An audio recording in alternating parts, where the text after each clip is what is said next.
The Rockies and Dodgers series is presented by Echo Outdoor Power Equipment. What a beautiful Friday night that welcomes the Rockies back to town after a 3-3 road trip. Took 2 of 3 against the Chicago Cubs. We're beating everybody. They don't even allow hits some nights. And now they welcome in their longtime rivals, the Los Angeles Dodgers, and bounding to the mound is Big Jon Gray, 6'4", 235 pounds.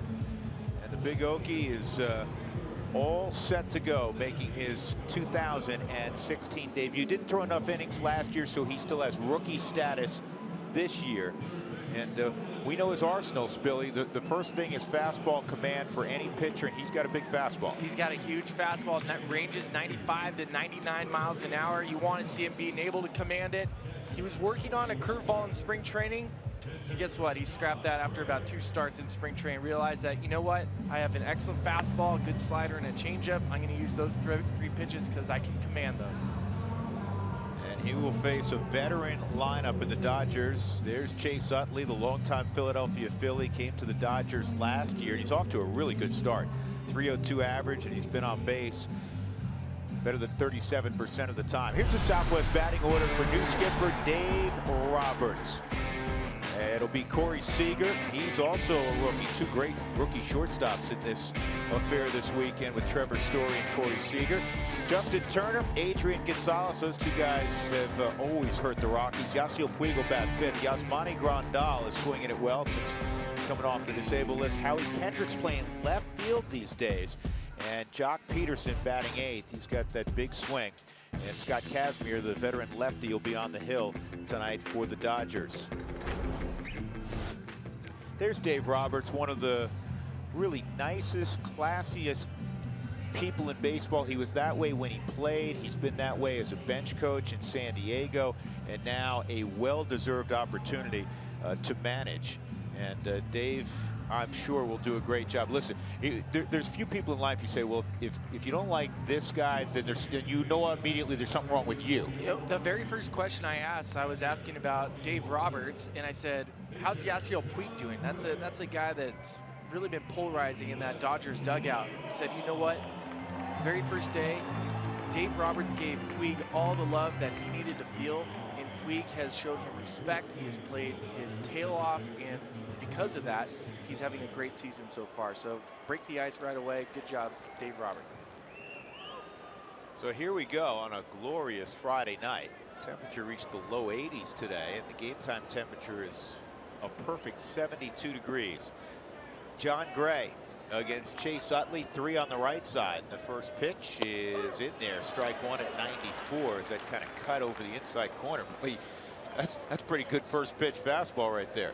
Well, this Dodgers lineup, I think, is going to be quite a challenge for Jon Gray. A lot of lefties in the lineup. This team also scores very early and often. They have the second highest run differential in the first inning. They've scored 13 runs this season, +7 versus all the other teams. Well, the Rockies have only allowed 1 run in a first inning this year. And over the last 7 games, their starting pitching's been terrific.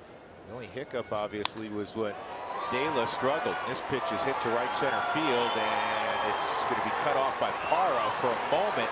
And now Utley's going to turn it up, and he's going to end up at 3rd. I would think they'd score that at triple because Parra had to slide trying to keep that from the wall. We'll see, but Utley and now they are calling it a triple. So a leadoff 3-bagger for Chase Utley. Anytime you leave your feet, you tend to avoid the air because you leave your feet. He goes for the bare hand and just hits his back leg. Utley doing what you're supposed to do. Keep an eye on the ball. That is your own read up until you look at the third base coach that's going to show you where to slide. So here's Corey Seager, and he lines it foul down the left field line.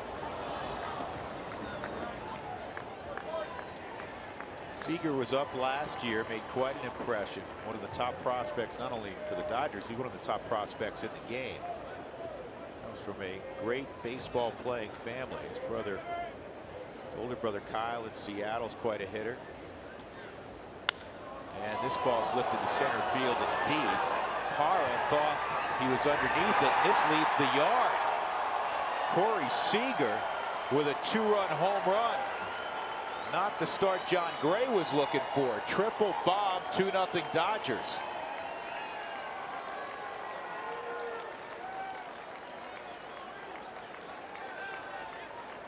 Well, on the Subaru Supermo, he went to an off-speed pitch, center cut. There's the curveball. We wasn't expecting to see many of those tonight, and it's right down the middle, side swing. He's able to stay through the baseball, and that shows me some pop from a young hitter. Being able to drive the ball out to dead center field. Corey was just trying to look for a pitch that he could hit to the outfield to get the RBI, and he got rewarded with a 2-run jack. Turner takes a strike at 96 on the outside corner as Corey Seager goes to put his helmet back in the rack. Second home run for Seager, RBIs 8 and 9. And again, just the second and third runs that the Rockies have given up in the first inning this year.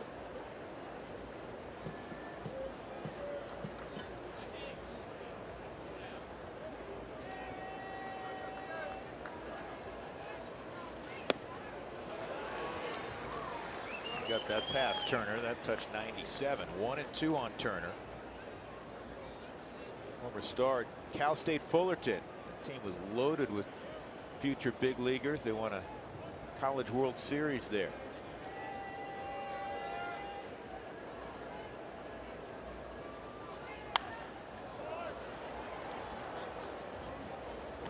So John Gray had the abdominal strain. Two rehab appearances, both with Modesto in the Cal League.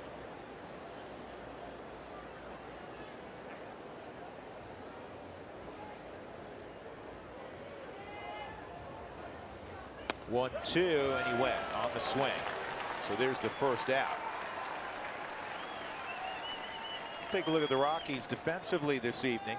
Facing a left-handed pitcher in Scott Kazmir, so Ryan Rayburn will get the start in left field. Gerardo Parra in center. Again, Charlie Blackmon remains out. He's on the DL. Cargo's in right. Nolan and Trevor on the left side. DJ LeMahieu with Mark Reynolds on the right side of the infield. Tony Walters is doing the catching. Good news to report, Nick Hundley, who's eligible to come off the 7-day concussion list, is not off the list yet, but he's feeling great. He went through normal activities today and has the last couple of days. Took BP again on the field, throwing and catch. He caught a pen the other day. We talked to him and he says he feels great. He's ready to go. He's got to get one final clearance from the doctors. I would imagine in the next couple of days you will see Nick back in uniform for game time. He's in uniform before the game, but Tony Walters, Dustin Garneau right now doing the catching. 1 ball, 1 strike on Adrian Gonzalez, who has one of the sweetest swings in the business. Anytime you have the ability to take a baseball and pull it and then take the same pitch, same location, and he can shoot it the opposite field like Adrian can do, it's impressive. Right now, there's only one player in baseball that has a higher road batting average. That's Dexter Fowler at 486. 462 batting average on the road in 10 games already. Yeah, for those that have followed the Rockies for a long time, it seems like this guy has just worn them out, whether he's wearing a Padre uniform or a Dodger uniform. He's briefly with Boston. 119 RBIs in his career against the Rockies. 2-2 on Gonzalez, and this ball's crushed. This will make it 3-0 as it goes into the second deck. His third home run.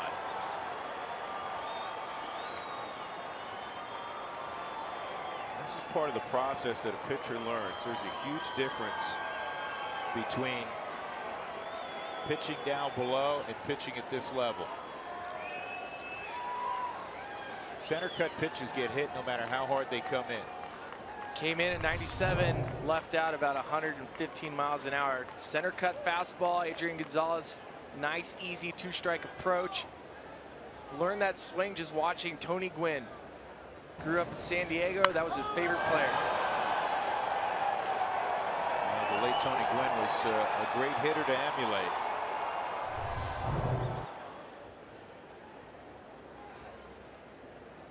See, that ball went 438 feet. It's a great example also, Spilly, where good hitters get their foot down and are ready to hit. You said it was 97 coming in. He was ready to hit. I mean, well, he has a leg kick, so you just had to get the timing down. And if you don't trust in the starting pitcher's ability to get a secondary pitch over, you're not worried about a curveball, you're not worried about sliders, you're just looking fastball, you can time it. 0-1 on Puig. 315 for Puig in the early going, a home run and 5 driven in.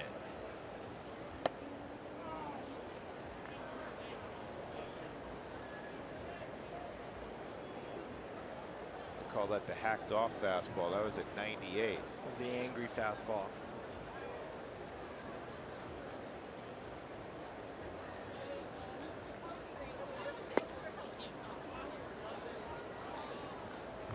Still want to pitch. You don't want to get angry and just start throwing. Once you start throwing, you miss location.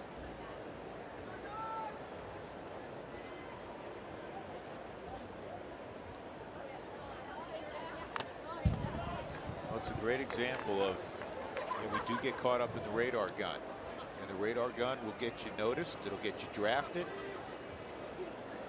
But when you get here, some guys blessed with great arms, they typically pitch at lower than what their max is.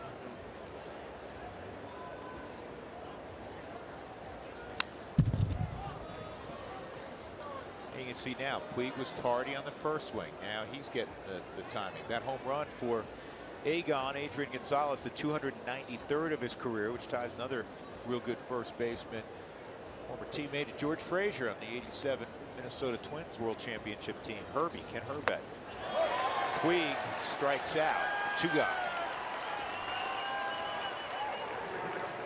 Struck that bring up Yasmani Grandal. Struck out Justin Turner with a slider at 88 miles an hour with Yasiel Puig 2-2. He went slider again, down in the zone. Good spot, good location. A guy that'll chase. He got another strikeout. So to me, I'm watching. Lefties, they've hit him hard. Righties, they're not seeing the slider at all, so he's going to have to figure out a way to get a lefty. And I said off the top, this is a pretty tough Dodgers lineup, very lefty heavy. Well, the lefties are 3 for 3, a triple and 2 home runs, and the righties have 2 punch outs. Grandal's a switch hitter. He does not have an at bat right-handed yet this year.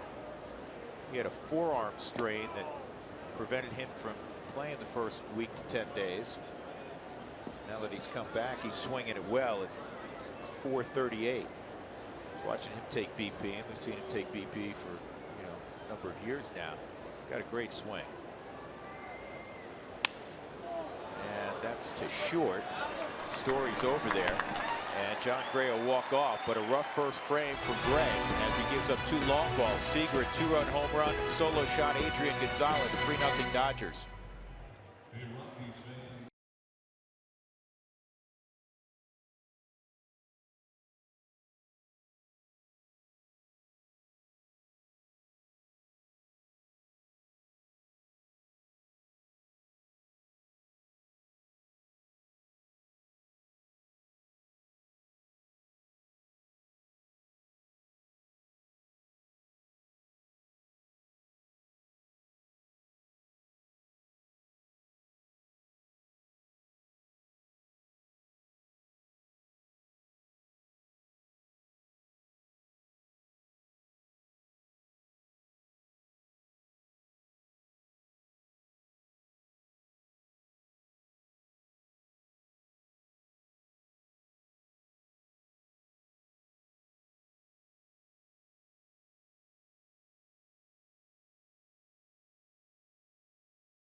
You look at DJ LeMahieu. The Dodgers are leading the division at 10-6, and the Rockies have some catching up to do. as they get ready to go in the first frame. Here's the Southwest batting order tonight for Walt Weiss. You'll have Trevor Story batting second, then Cargo, Nolan Arenado. Mark Reynolds slides up to the 5th spot. Gerardo Parra against the lefty will bat 6th. Rayburn 7, Tony Walters will bat 8th, and then John Gray against the 32-year-old 12-year vet Scott Kazmir, who's an interesting story. He's a guy that had a lot of success with Tampa, and then a couple years later things fell apart. He found himself in independent ball at one point and then resurrected his professional career. In the last 3 years he's been really good. He's been fantastic. He's been using his slider a lot more to righties. When he was in Los Angeles, he really lost his velocity, dropped down to 88, 87 miles an hour. When he went to the independent league, met with the coach, his name was Ron Woolworth, Texas Baseball Ranch, who helped him get back. And by the time he was with the Skeeters, the Sugarland Skeeters, he was throwing 95 miles an hour again. And the first pitch is in there for a strike at 88. Now, he will not work with the velocity that he used to work with when he came up with Tampa. He actually originally was a Mets #1 pick, 15th overall in 2002. And that's a called strike. DJ thought it was in. 0-2. Oh yeah, I faced this guy 2002. Is my same draft class. You could not touch him. Coming out of high school, throwing 97 miles an hour. He's the National Player of the Year. He's from the Houston area.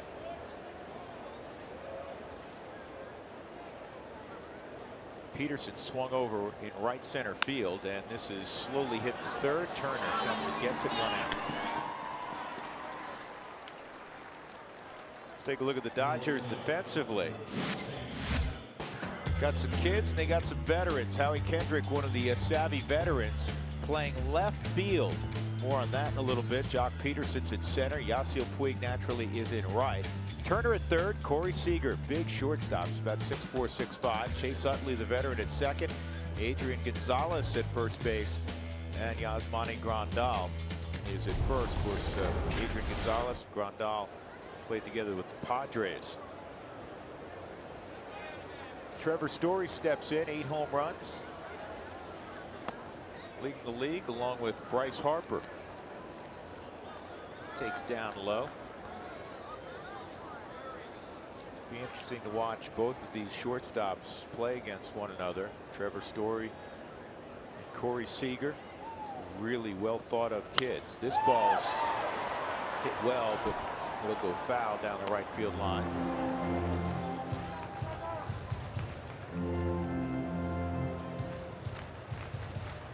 Talking to Nomar Garcia-Parra about Corey Seager at shortstop, I said, what do you think, shortstop? Because yeah, for right now, if he puts on more weight and gets a little bit bigger, they can see him as potentially being a third baseman because his bat plays so well.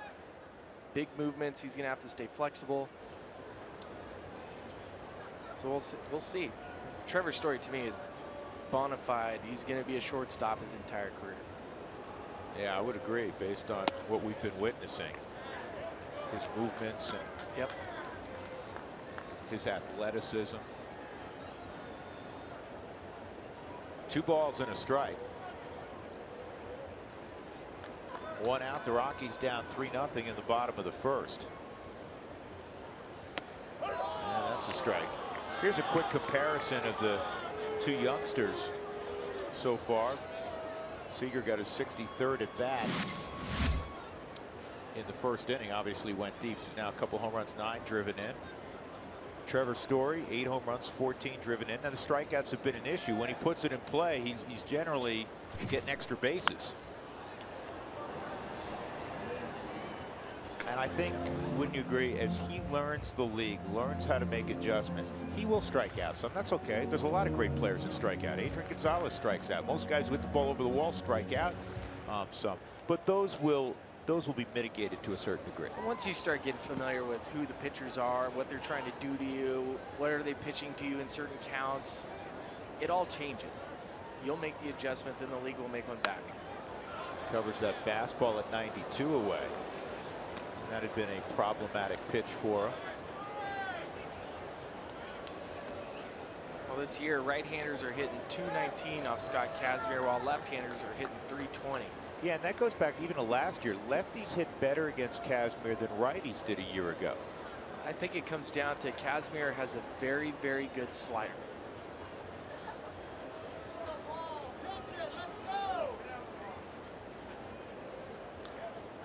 Well, wouldn't that usually work against a lefty then? Yeah, but to coming in on a right-handers, all hitters are hitting 167 off the slider. So it's something that they can throw inside. I like how he went down and got that slider. It's just like Clayton Kershaw. When Kershaw first got into the big leagues, he was primarily fastball, curveball. Once he started to develop the slider with Rick Honeycutt, that's when he took off. And he started smiling because he knows no righty can hit that slider. He started smiling because he knows he has a couple days off. He pitched yesterday, no decision, 2-1 victory in 10 innings for the Dodgers in Atlanta, Georgia. 2-2, 3-2. And he now, through 4 starts, the league's hitting 185 against him. He has 30 strikeouts and 3 walks. So why is the league hitting so high right now? Yeah, I'll talk to Jake Arrieta.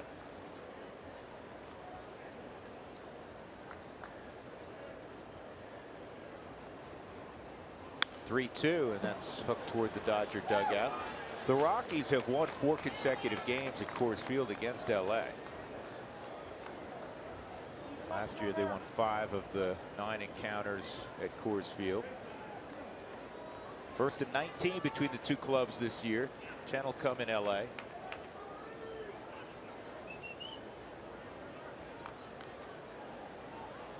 Another 3-2. Good bat. That's a great at bat. Doesn't end soon. Dave Roberts may have to make a pitching change. Look at the Subaru strike zone. It's all filled up. Next pitch will be number 11.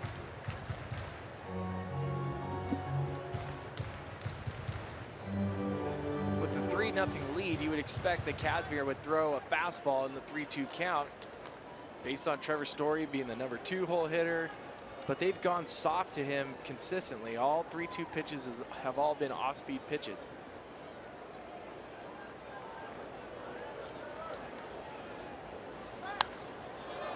And we'll see a 12th pitch.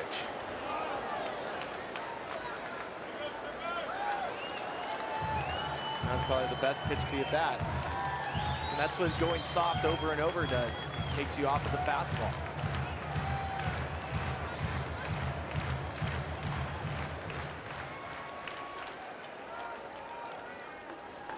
All right, let's try the fastball in.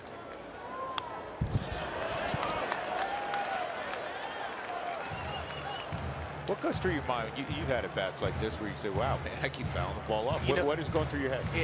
You feel like you can hit any pitch that he can throw because you've seen them all. You're waiting it out. And at this point, you're missing this location, and I'm going to crush it. Every pitch, you gain more and more confidence. Change up away. And Kazmir ultimately wins the battle.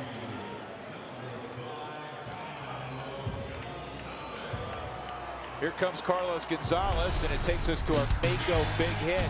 A couple of doubles on Wednesday against Cincinnati. The second double, soft double to center field.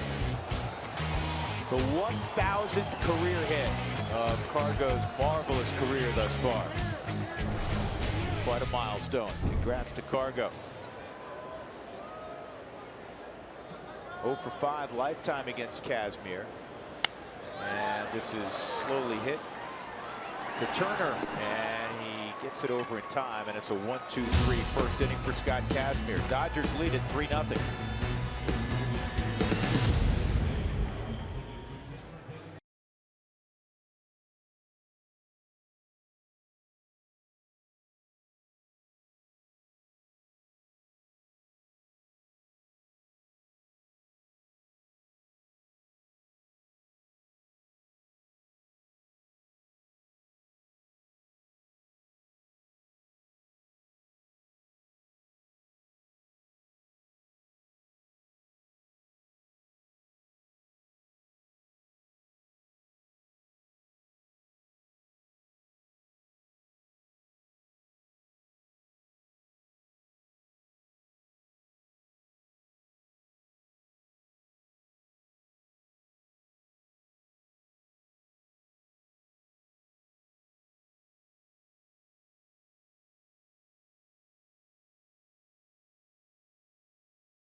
The Dodgers have a 3-0 lead over Colorado.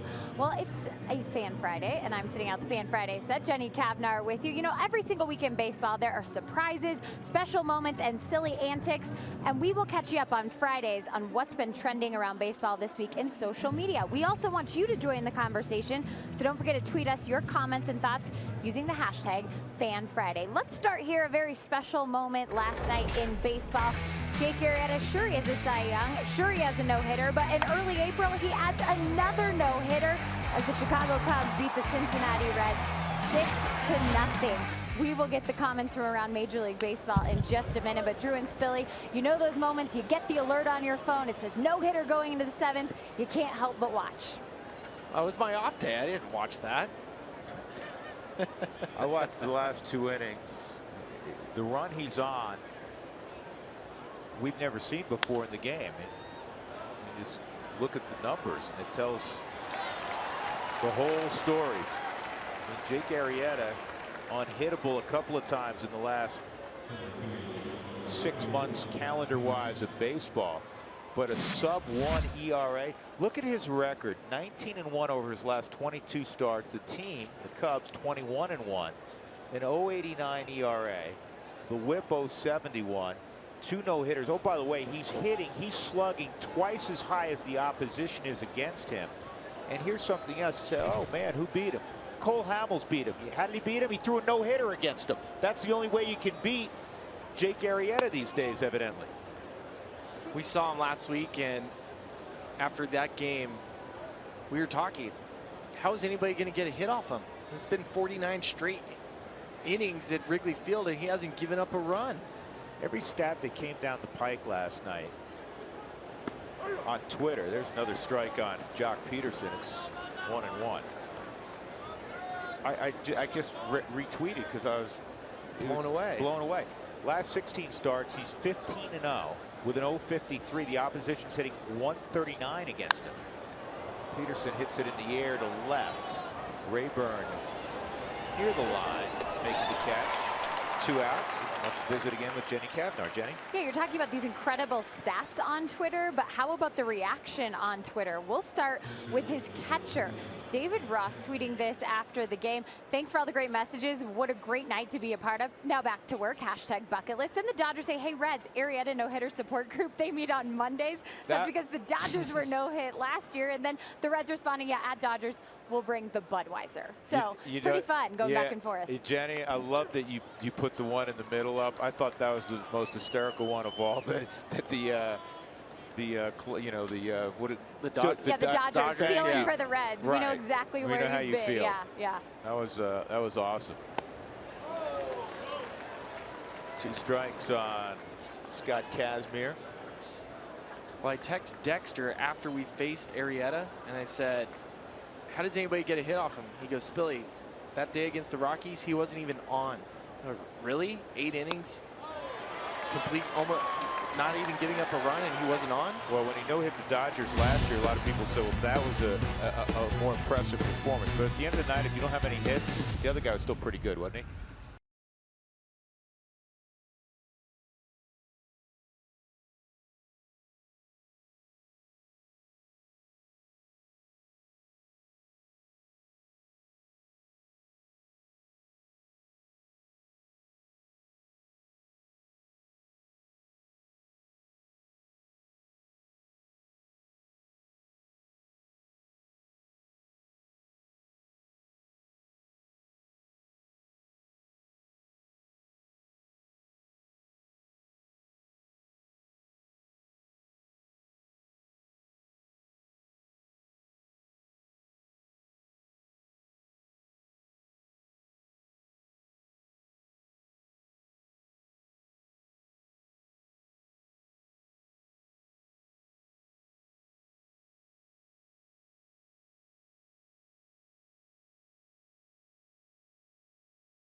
Sports is brought to you by Bank of the West. For a personal approach to banking, go west. Bank of the West. By your hometown Toyota stores. Toyota, let's go places. By Echo Outdoor Power Equipment. And by Southwest Airlines. Transparency, low fares, nothing to hide. Drew Goodman, Ryan Spilborghs, and Mark Stout, Jenny Kavnar at the ballpark tonight.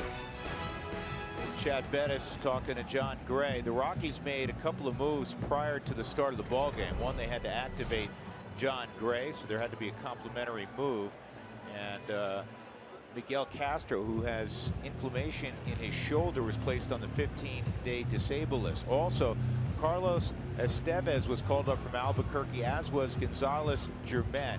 Germain really throwing the ball well, in particular in Albuquerque. Estevez and Germain, big arms. Jason Gurka was optioned to Albuquerque, and David Hale was, as they say, DFA, designated for assignment.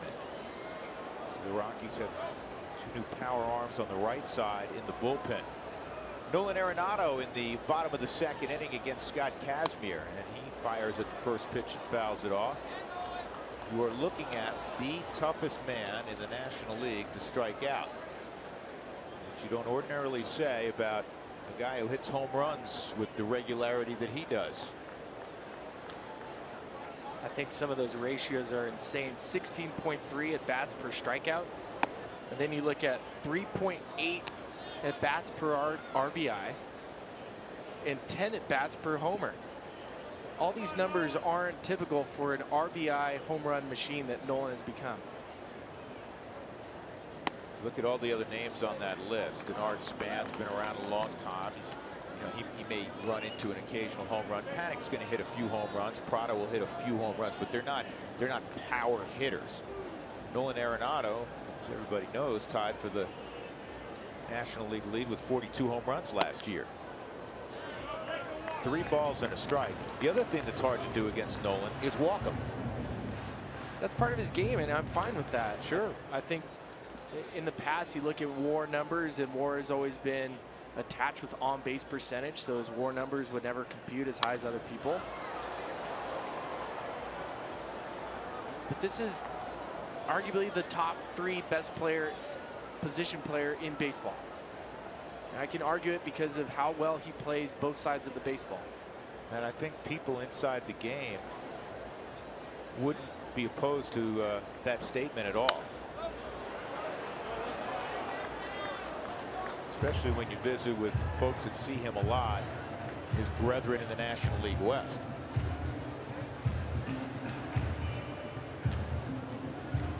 You know, that guy has... He's working on a new pitch. He's working on a new pitch. Great. Yeah, no, he's going to try to figure one out to get Nolan now. And that is a great piece of hitting there. You talk about keeping your hands back. Even if the front side leaves, he did a beautiful job, didn't he, Spilly? It's a beautiful job. You talk about keeping your weight back. We'll take a look on the Subaru Supermo. Changeup, same pitch that he threw to Trevor Story. That's well off the plate. But because he's sitting back, because his hands are back, he's able to punch it into the outfield.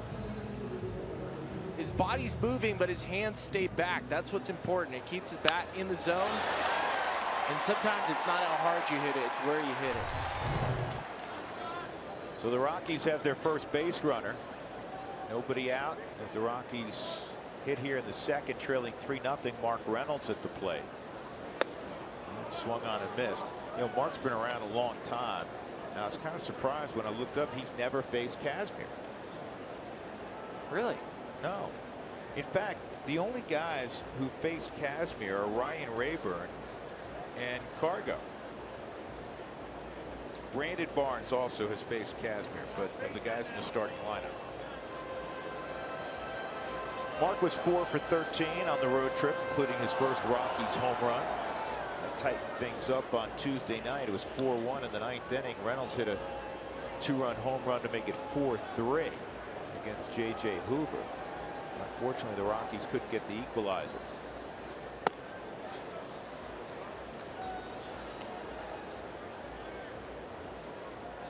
Scott Kazmir wore a younger man's shoes the last time the Rockies saw him.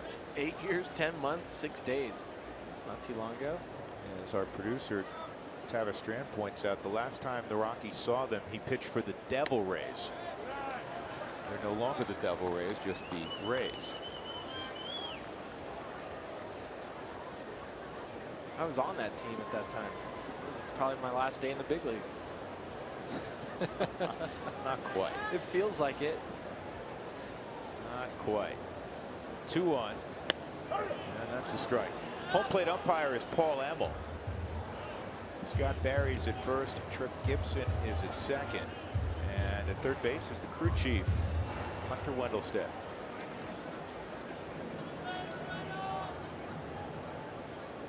Son of an umpire.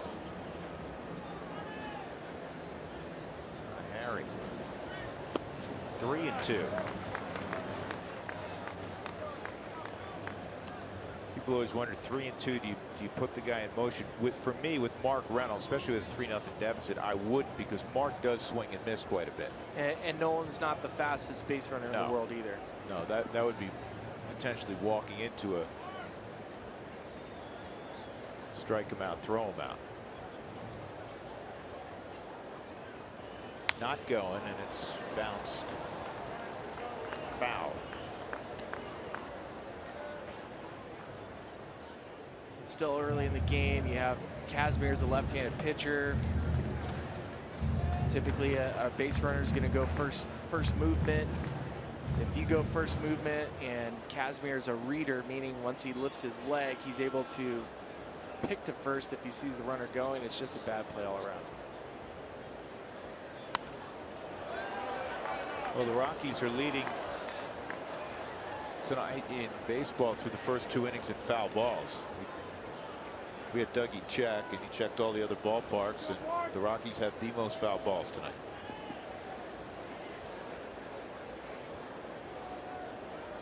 What's those sign? What does that sign say? I like go Rockies. No, it says don't go Dodgers. Oh, I like that. This is Luke to shallow right. It's going to drop. Arenado got a good read. He's trying to go first to third, and he is safe. Safe. I tell you what, Wendelstedt was getting ready to ring him up, and then he changed his call, thankfully.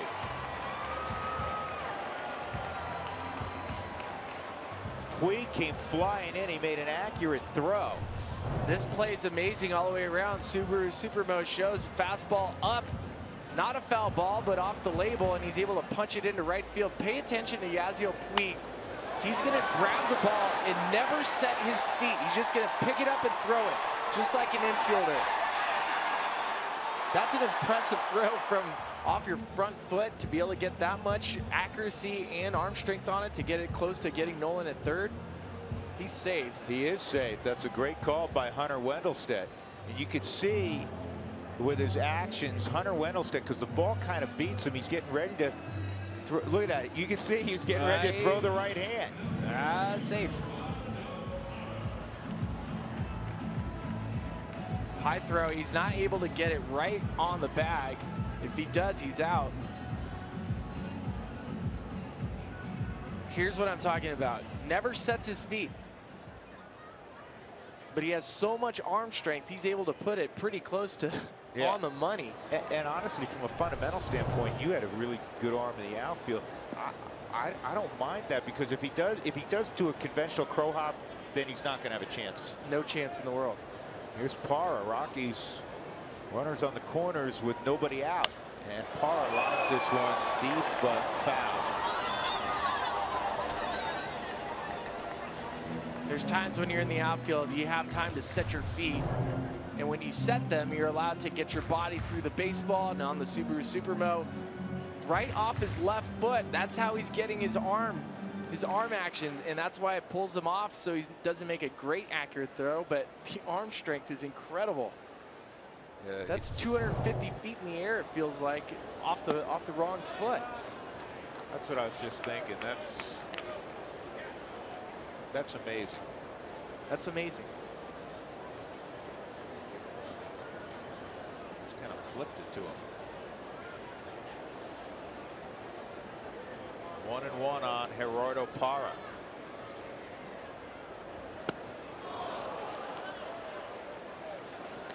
Takes that fastball out of the zone. It's 1-2.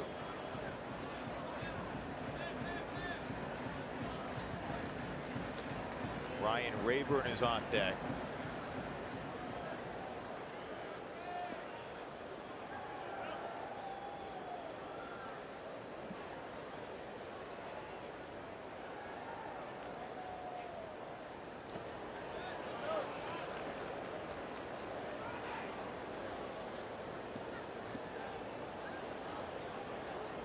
Two and two.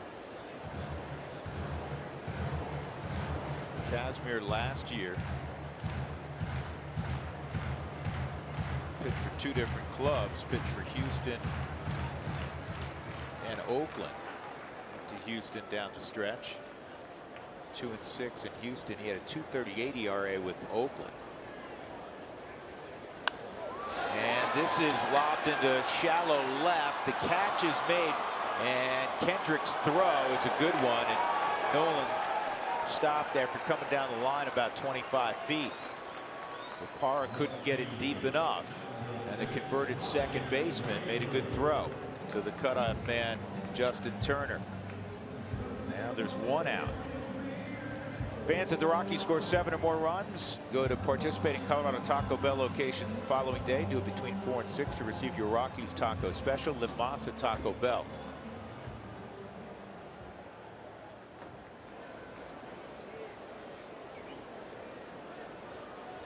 A conference going on at the mound as Ryan Rayburn gets ready to go. Yeah, curious why they're meeting. I think they're going over their shift responsibilities, where guys are going to be standing. Chase Utley for a moment. That was weird. For a moment, he lined up on the grass, and then he said, wait, what am I doing? He backed up to double play depth again.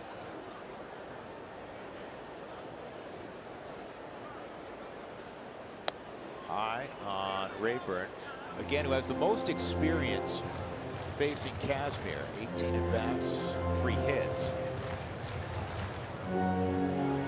Big reasons the Rockies went out and got Ryan Rayburn, professional hitter, particularly against lefties. Last year, .325, 2013, .308.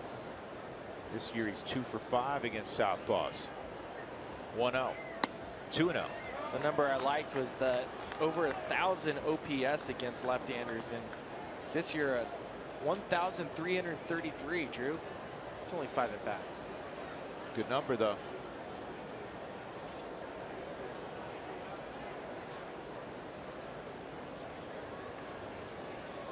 Offensive count here for Rayburn, 2-0.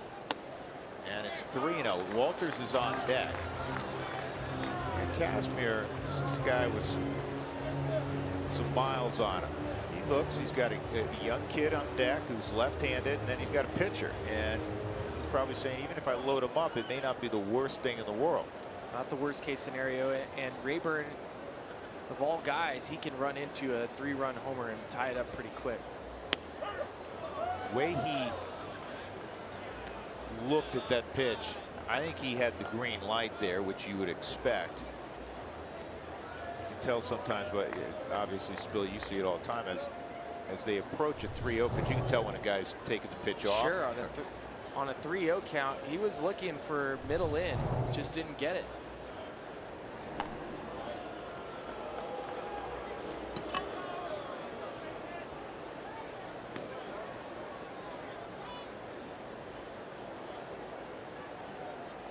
Well, and here's a situation, 3-1. If he walks him, he walks him. If they throw him a strike and you have the runner moving, you can stay out of a potential double play. Not going, and it's fouled off. Yeah, I was thinking that, so is Kazmir, that they may put Reynolds in motion.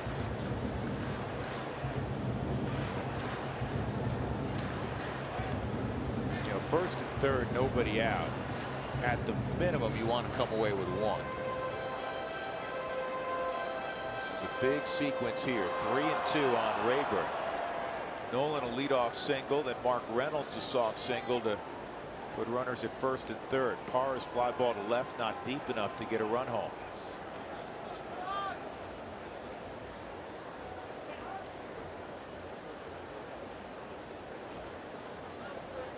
Kazmir's already 42 pitches in because all those foul balls.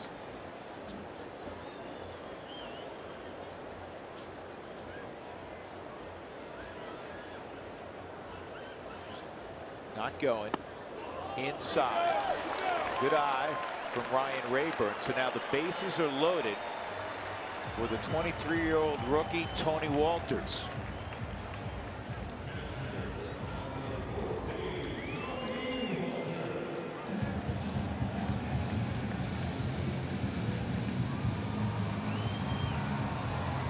Impressed with Walters at bats.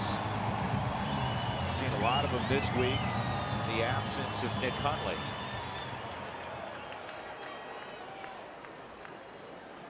This is a really big at bat for Tony Walters, just because you have John Gray on deck. You want to have to find a way to get a run in right here, whether it's a fly ball to center field. This run has to score. Yep. What's helpful is Tony runs well. Tougher guy to double up. Way outside. 1-0. And the Rocks this year are 3-12 with the bases loaded. This will be Tony's first at bat with the bases juiced.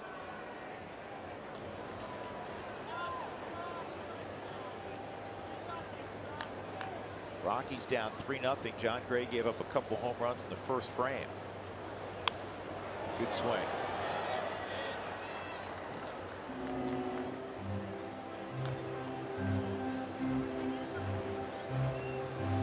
Dave Roberts was asking about Tony Walters when I was chatting with him before the ball game, because they're from both San Diego area guys. He said he's seen him play a bunch. He said, I am a huge fan. So he's just a baseball player. One of the first things Dave asked about, how's Tony Walters doing? Now, we talked about foul balls earlier when Trevor Story had the lengthy at bat, 12-pitch at bat, and there you're saying, boy, I'm on this guy. He can't throw anything that's going to beat me. Right now, do you ever have that feeling where you missed a pitch you should have put in play? Yeah, and that might have been one right there. And with Trevor Story, the at bat where after you've seen 12 pitches, he throws a pitch nobody's seen yet, which was a really slow changeup in a location he missed that got the strikeout. 1-2. And this is in play, softly hit, and the return throw not going to get Walters. He made sure by diving head first, and the hustle will get the Rockies a run. So it's 3-1, and that's big, man. He's behind in the count, and he knows I have to get it in play. Cannot have an empty at bat there. You can't have an empty at bat. At that point, you're just trying to put the ball in play. You can't get the ball to the outfield. That's fine. Find a way to grind through it. I'm not going to ever encourage guys to dive at first base, but you know what? Until you've been there, until you felt the urge, you can't help yourself. In the Subaru Supermo, your body just dives. There's been so many times I remember asking somebody running to first, why'd you dive into first? You can get hurt. He's like, man, you just want to be safe so bad you cannot help it. Yeah, instincts take over. Felt like the fastest way there was to go head first and reach for it with a hand. Here's John Gray. You're only going to dive at first base if the throw is going to take a position player into you where they're going to have to make a tag. That's about it. And it's a pretty easy read. But as I mentioned, your body and your mind, you just can't help it. And this is hit to Turner, and he'll get the force at second base. So the Rockies come up with a run. Couple hits, couple men left in the inning. It's 3-1 as we go to the third. LA.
All on Root Sports is brought to you by Subaru. Love, it's what makes a Subaru a Subaru.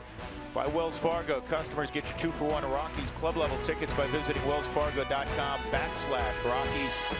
And by Jack in the Box, taste the Jumbo-licious jumbo meal before it's gone, only at Jack in the Box. Got a great story for you. As Coors Field, they're playing Purple Rain by Prince. I heard a story the other day. Jay Williams was talking about how Carlos Boozer bought a house in Hollywood Hills and rented it out to Prince. And after the season, NBA season, Boozer's looking for his home in Hollywood Hills, can't find it. Looking for his home? Can't find his own home that he rented out to Prince. Well, Prince remodeled his entire house. Put the gate with the Prince emblem on it, blew out the master bedroom, added a hair salon. Hold on, time out. Boozer still owned the house? Yes, couldn't find it. So after Prince left, he gave Boozer a check, I believe for a couple $1 million, to repair the damages Prince did to the house he rented.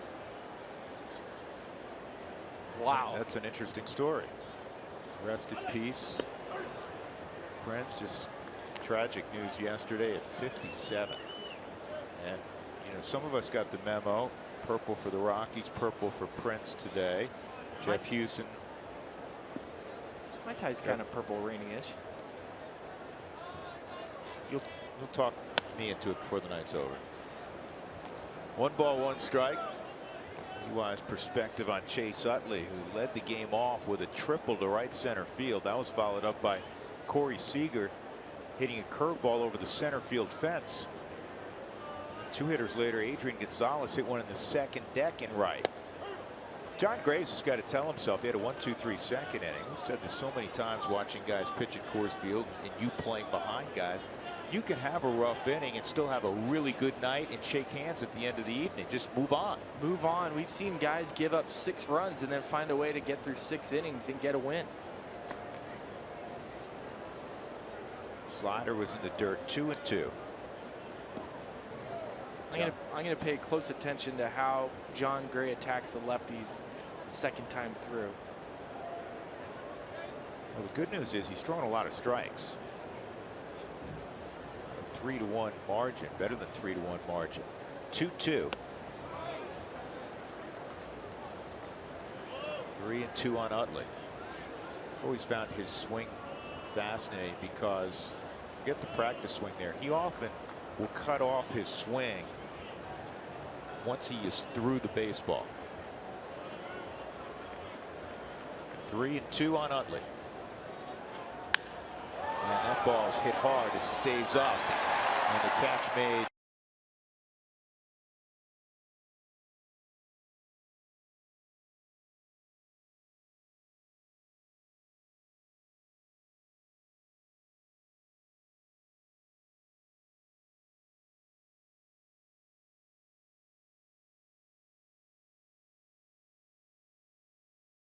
Rain, you got me on that there, Drew? We're with you there, Stay Jay. with us, stay with us.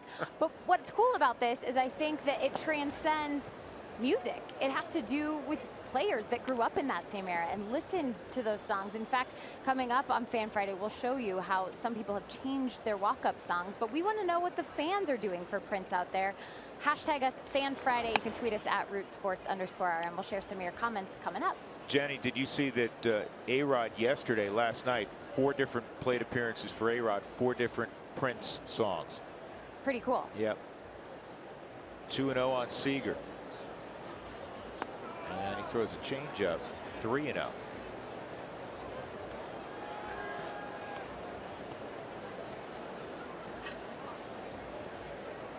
I was a huge Prince fan growing up until he changed the name to a symbol and I didn't know how to say it anymore. The artist formerly known as Prince. And a 4-pitch walk to Seager. 1 out and 1 on. And that'll bring up Justin Turner. Turner struck out his first time.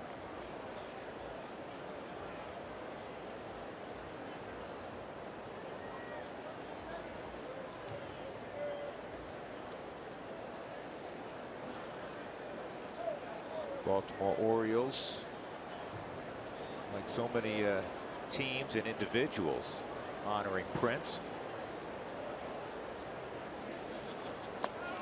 And that bounces up there 1-0. Corey Seager, from a tool standpoint, good glove, good arm, tremendous hitter coming up. You know he's got power potential. I think 25+ home run power potential. About the one thing that's average is his foot speed.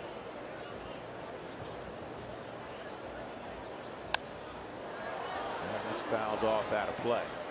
Last year when we had our first chance to see him in September, I wasn't impressed by the size of him. I heard about his power, all these things. None of those impressed me.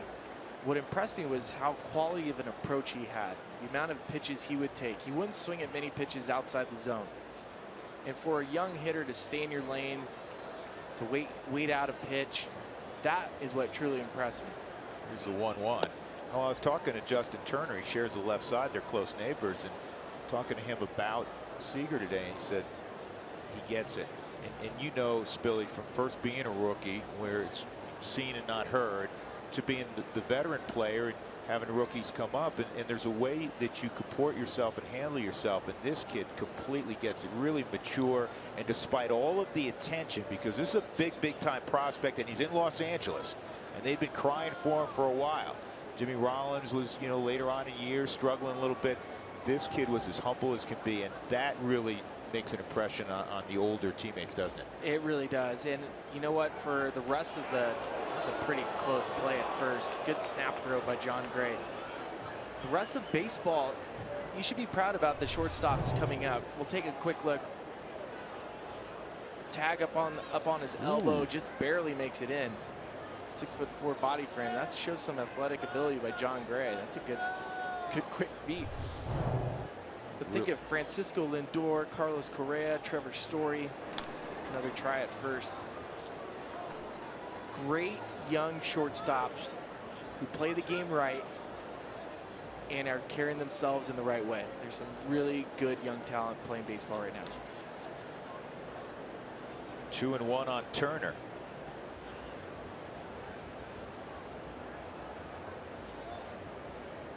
That's a good pitch, 2-2. Well, think about 15, 18, 20 years ago.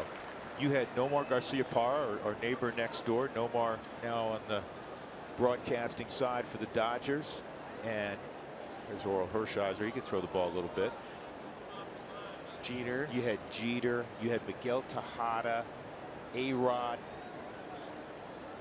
And now the next generation of these sweet swinging.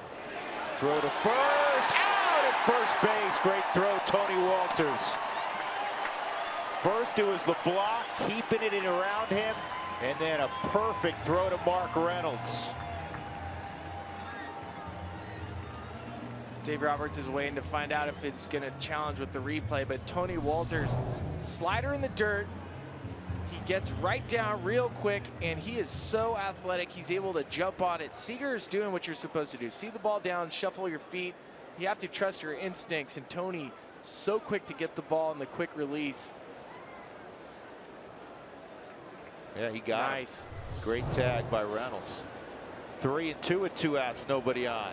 And Turner waves at a slider, and it turns into a 1-2-3 inning for John Gray. Tony Walters with a gorgeous throw. So we'll go to the bottom of the 3rd inning, a 3-1 ball game. There's a tag applied again.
Tony Walters visiting with the Rockies bench coach Tommy Runnels.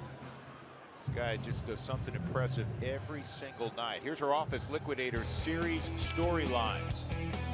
Welcome back, John. John Gray retired his last 6. Battle of the rookie shortstops. Talked about that and the power discrepancy. How about this? The Rockies lead baseball 26 home runs. The Dodgers with that vaunted lineup of theirs. You got Gonzalez and Puig and Turner and the kid Seager. Yet they've hit just a relative handful of home runs. DJ hits it on the ground to short. DJ was in a little bit of a funk on the road trip, though he did have 2 hits on Wednesday, 2 for 5 to break out somewhat. He grounds out here, 1 out. That'll bring up Trevor Story. Well, it's interesting to me, just the Rockies top of the lineup so far between Charlie Blackmon's been leading off and DJ LeMahieu. Only a 185 batting average coming out of that spot so far this year. Looking at the amount of home runs that they've hit, knowing that Trevor's hit 8 and then Cargo and Nolan, those numbers that the runs are scoring, the runs that the Rockies are going to score is going to start moving up once that leadoff spot, once those guys start getting hot. Here's Trevor. He had that 12 pitch at bat. Changeup finally got him. You and I were visiting with Charlie before the ball game. He said the toe feels a lot better. That's good. A lot better. We love seeing that guy patrolling center field. So hopefully, you know, it depends how the Rockies map it out. That hasn't been fully discussed yet to get him back here, because you eventually have to go out and play a couple of games. What was your day on the times you were out? Did you feel it necessary if it was just 15 days? Could you get enough done in batting practice, or did you really feel like I need to see 8-10 at bats of live ABs? You feel ready. You always feel ready. Mentally you feel ready, but you don't want to have to catch up at the major league level. You don't want to have to get in the box and watch those numbers count against your teammates and not being productive at the major league level. So you get, hey, let me go to the minor leagues, let me get a little rehab, let me get the timing back in the minor leagues, so when I come back I feel a lot better. But some guys like a Matt Holliday, a Tulo, they never wanted to do the rehab assignment. They didn't want to buy the spread? No, they didn't want to have to go to the minor leagues and buy the spread. It's probably why Charlie doesn't want to go down. Good point. It's down 1-2.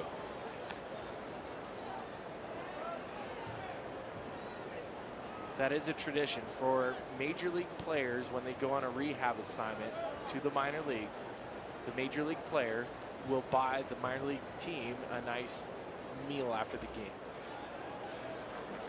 And as a minor league player, we always look forward to a major league player coming to the minor leagues on a rehab assignment. Woohoo, he's taking my spot. I'm sitting tonight, but guess what? We're going to eat really well around 11 o'clock. We're eating great tonight, boys. 2-2. Story sharply hit. Nice play by Turner. And did he get him? Barely.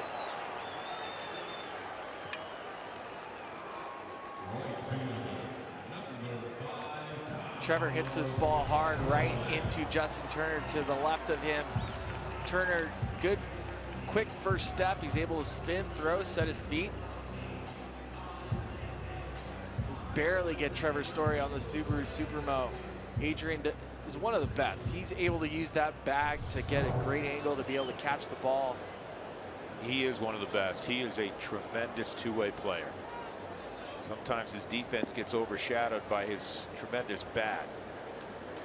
Here's Cargo, and he lays down a bunt, but that's not where he wanted it to go with it. He was trying to get it anywhere on the left side, and he ends up bunting it right back at Kazmir. So it's a 1-2-3 third inning. To the fourth we go, 3-1 Dodgers.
We head to the top of the fourth on a Fan Friday. We're having fun getting your thoughts at Root Sports _RM. That's where you can send your hashtag Fan Friday thoughts. We've been talking a lot about Prince. He passed away yesterday. If you didn't notice, my beautiful Paisley coat. Compliments of Mark Stout. I promised him I would wear it. Some of you fans are chiming in as well. Let's get to those tweets. Brandon said, I'm going to party like it's 1999 this weekend. Hashtag Fan Friday. And Cody Morris, I love this. Our whole baseball team changed our walk-up songs to Prince songs for that game yesterday. Hashtag Fan Friday. Cody looks about, what do you guys say, 11, 12? I love it. They're chiming in. They have no idea who Prince is, but their parents are like, you guys should do it. It's cool. Everyone's doing it. That's at least what Mark Stout told me when I was wearing this coat, and now I'm having second thoughts. Why? It looks good on you. You if anyone should do can pull it off, cool. it's you. Or Mark. You should be wearing it. That pitch is high to Adrian Gonzalez, 2-0. Gonzalez hit a fastball at 97 into the second deck in the first inning, his third home run of the year. 120th career RBI against the Rockies.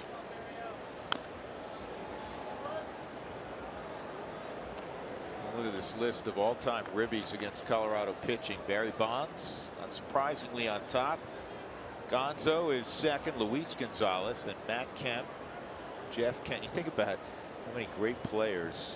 Sosa did it outside the division. That was remarkable.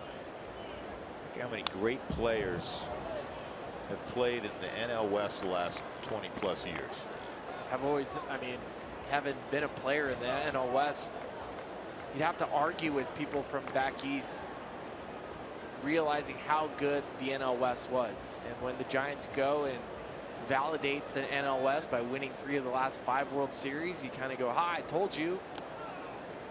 It's a good division. There's some great players. Stay up and watch them. 3-2 on Adrian Gonzalez.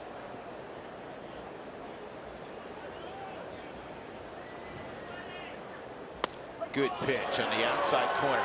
And that was the difference right there. We were remarking in the first inning that John was throwing more than pitching. That was a pitch at 96, mind you, but look where target outside, he hit the black. Oh, Subaru Supermo shows it, and Tony Walters, what a great job to receive that. The Subaru strike zone shows it right on the corner. Adrian doesn't like it, but that's a well-pitched fastball. Well-placed, well-located. He wasn't looking for it. 5 strikeouts as Puig takes a slider, ball 1. Puig struck out on a slider his first time up. Dodgers won the last 2 ball games in that series down in Atlanta. They've won 2 straight. Up and in, 2-0. There's no harm, no foul. You go up and in. It's just bad release point. Let your body get outside of you a little bit. The ball will take off and it runs. Yasiel Puig's able to get out of the way. You're not trying to hit a guy, but you have no problem if you move their feet. It opens up the other side of the plate. John falls behind 3-0. It is interesting. You hear of Bob Gibson, Nolan Ryan, and pitchers back in the day. They used to call it a bow tie. Give a player a bow tie. Move their feet, make them get out of the way. Goose Gossage, famous for it. Yasiel Puig with the trophy take. See, that was the difference between what we were talking about with Ryan Rayburn, and he could have thrown the 46-mile-an-hour eephus pitch that Clayton Kershaw threw yesterday, and he wasn't going to swing. Swings at that one, and he has a base hit to left. So a 1-out single for Puig. Here's the pitch to Tyler Flowers yesterday in Atlanta. Well, he's trying to quick pitch Tyler Flowers, but he didn't think A.J. Ellis was looking. So he held up his mechanics, and really, I've never seen Clayton throw a ball like that. Hopefully he throws a couple of those Let's see if Clayton can move a little bit. We'll see our old friend, and I'm so thrilled for his early season success. Charlie Culberson is with the Dodgers now. Good guy. There he is.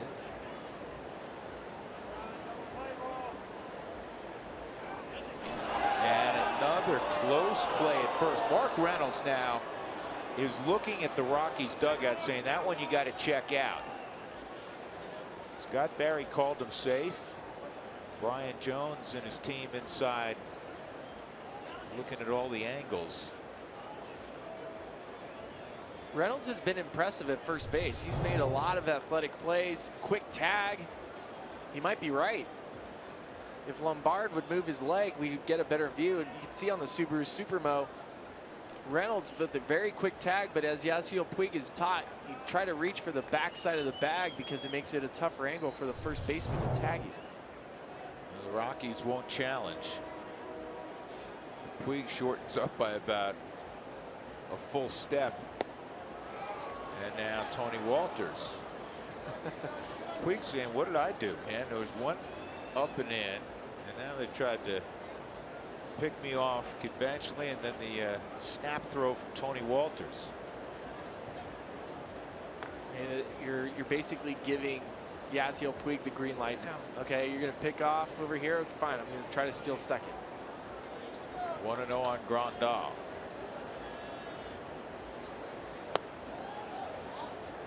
Two 2-0.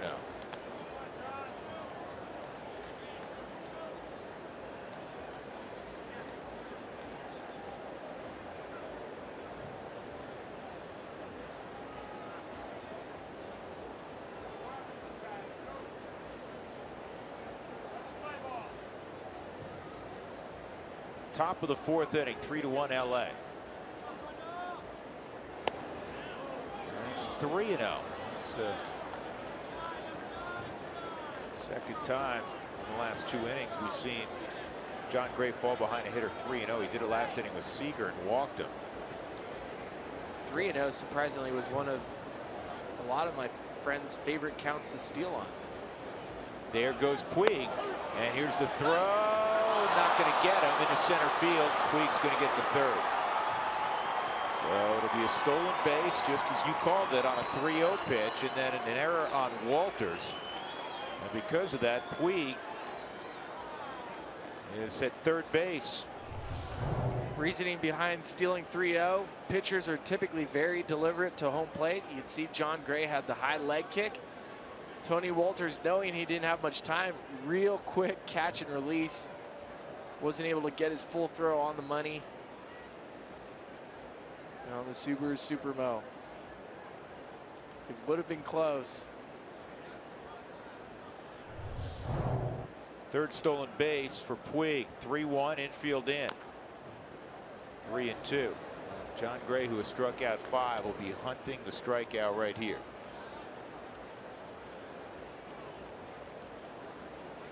That's where you want to resort, wouldn't you, Spilly, that scouting report saying, all right, he'll chase up with 2 strikes. Whatever it is, you want to find that element of the exactly scouting report right now.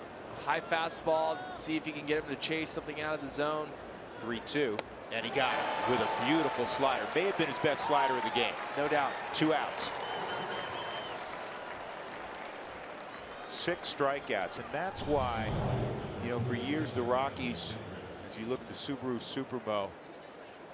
Oh, he missed that by a mile. Yeah, and you know, the Rockies naturally, you wanted sinker slider guys with the balls on the ground, keep the ball out of the air. Understandable. I mean, Aaron Cook was that guy. But the more bats you can miss, the more the ball's not in play. And the Rockies are starting to accumulate more guys who have the ability to miss bats. It's important because you're going to expect traffic at Coors Field. So having the ability to not only induce a ground ball or a weak pop-up, but get that strikeout is paramount for this team.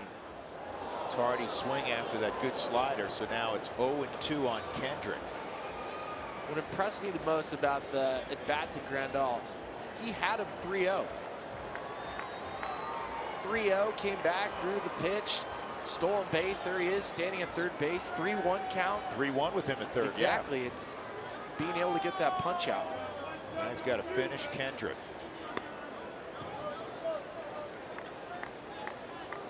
Boy, it's a tough out. Marvelous career in Orange County with the Angels. Now his second year in LA with the Dodgers.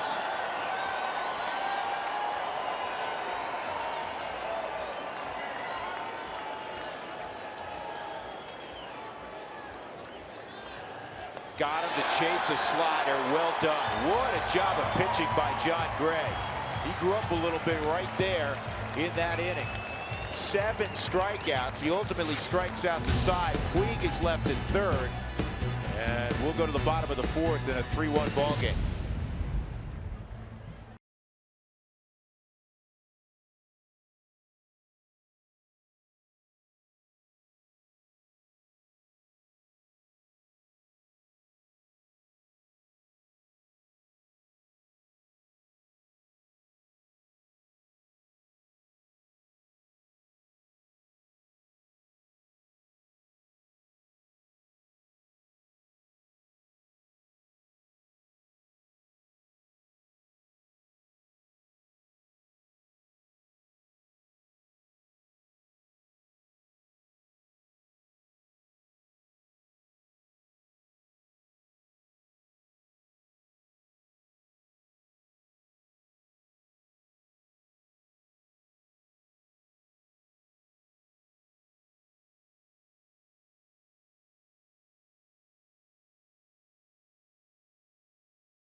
We head to the bottom of the 4th on a Fan Friday. Fans are chiming in about the death of the legend Prince. And you know what? I'm wearing a paisley jacket right now in case you haven't seen it. And Eric Christensen thinks it's pretty cool, but he says Drew and Spilly should be wearing raspberry berets. Our good friend Eric at CBS locally. Eric, I couldn't agree more. Where's but his? Thank you for noticing my Mark Stout borrowed jacket. That is just... Did Stout wear that to his prom in '78? He might have. I was nervous to ask exactly when he bought it, but I'm pretty sure it was Prince inspired. No doubt about that. Mothballs. That's the word of the day. That's where that came from. I doubt there's mothballs in that thing. I'm saying he's worn it several times. Stout when he's out clubbing.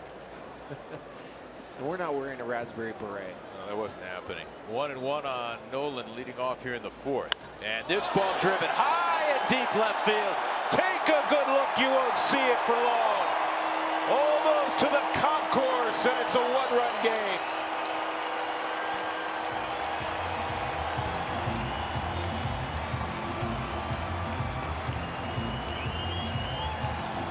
Wake up, baseball. This guy's as good as it comes. You go inside, he will make you pay. Talk about a person that has just worked his swing over and over again. Miss inside, it's gone.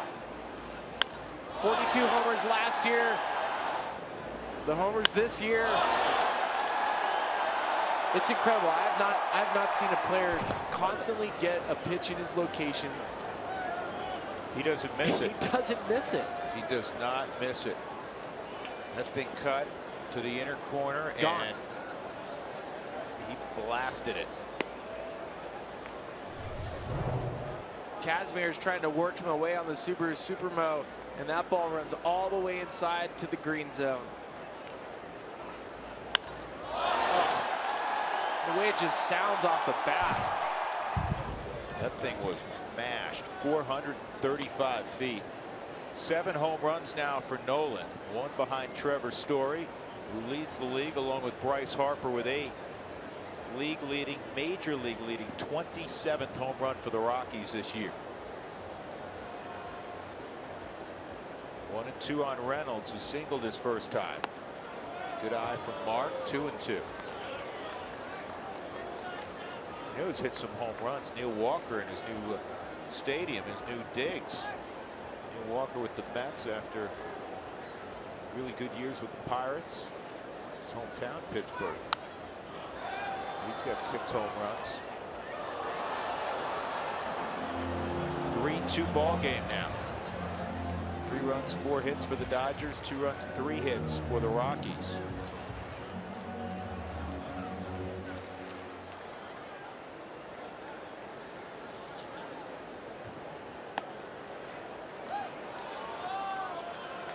That Mets team is pretty interesting to me. Look at those numbers by Trevor Story, Nolan, Neil Walker. Can we just put Trevor on top of Bryce Harper? 1 out. All fans through the gates this Saturday. Tomorrow will receive a monthly wall calendar courtesy of us here at Root Sports. And you get a Nolan calendar. It's a good one to get.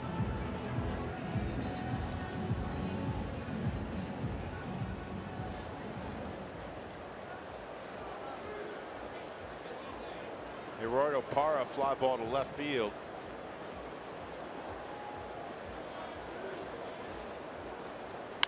And a base hit to left.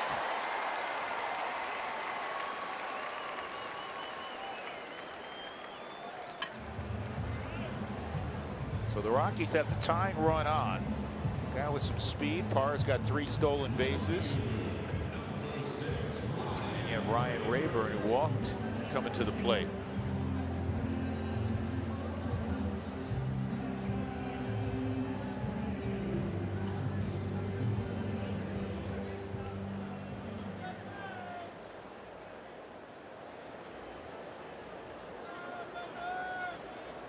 Rayburn's already hit a couple of home runs in part-time duty.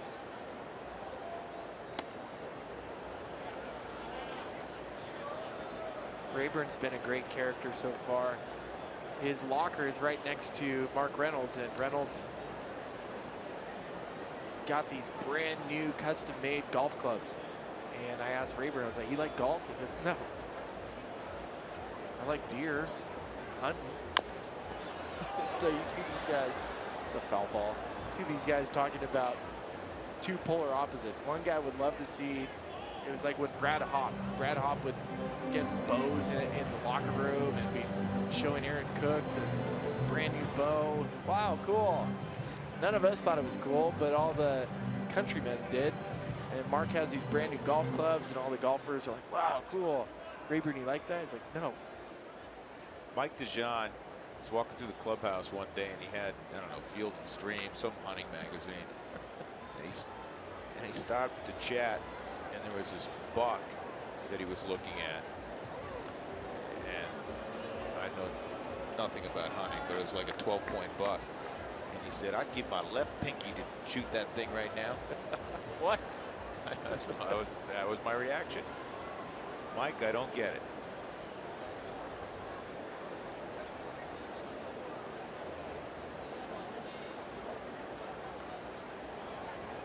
Another check on Parra. It's the beauty of a clubhouse. You have 25 guys all on the same team, but with so many different hobbies and different cultures represented. It's great. It's a beautiful thing. Absolutely.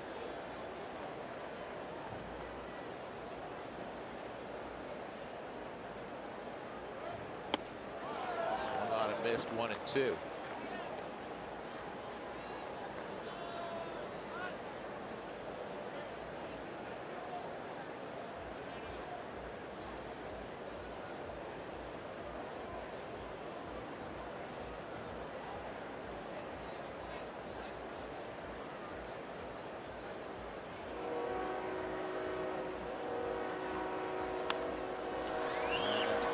Up. Gonzalez may have a play. Ooh. He ran so hard he didn't realize the railing was there.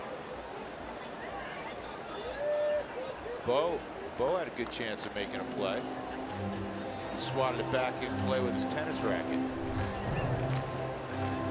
Bo, does he even scare this? This is a guy, Bo goes and does the extreme X Games with the skiers and off the jumps with the video camera, and he's moving out of the way of the baseball. You're a smart man. Come on, Bo. Catch it.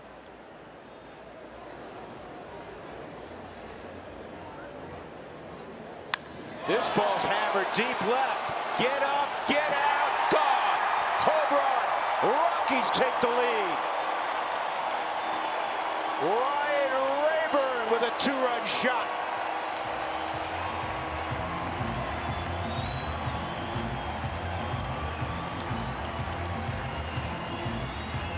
He had an OPS last year over 1,000, 1,300 right now. It's going to creep up. Another mistake, middle in, and Rayburn's going to make him pay. Kazmir trying to get that pitch inside. He hadn't been able to throw the slider for a strike, so he tries to sneak a fastball past Rayburn. Hitters this year off of Kazmir's fastball, they're hitting over 350.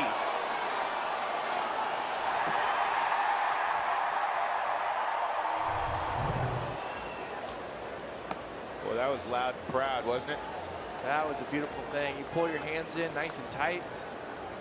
He has been exactly what the Rockies had hoped they were getting. And they got him in March. Tony Walters with a hard one-hopper to Turner. 2 outs. I remember talking to Ryan, and spring training games had started and he was still at home. He had a great year last year in Cleveland, hit over 300. Watching these guys just all offseason with the qualifying offers and the free agents that weren't signing because of, you know, waiting for where's Dexter going to sign, where's Justin Upton going to sign, where's Jonas Cespedes going to sign.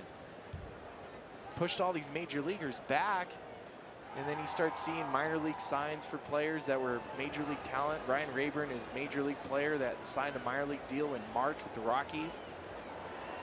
You know, Spilly, I know it's all about, at the end of the day, it's always all about winning. And you can talk about closeness and camaraderie and good clubhouse and that sort of thing, but the chemistry is real with the Rockies. You got a little glimpse behind the curtain there. We had the shot of Cargo with that beautiful smile of his, saying something, kind of teasing Rayburn, then he gives him a bear hug. This team really likes each other. They really do. And they're pulling for each other, which is, that's what you want to see. You want to see your teammates pulling for you.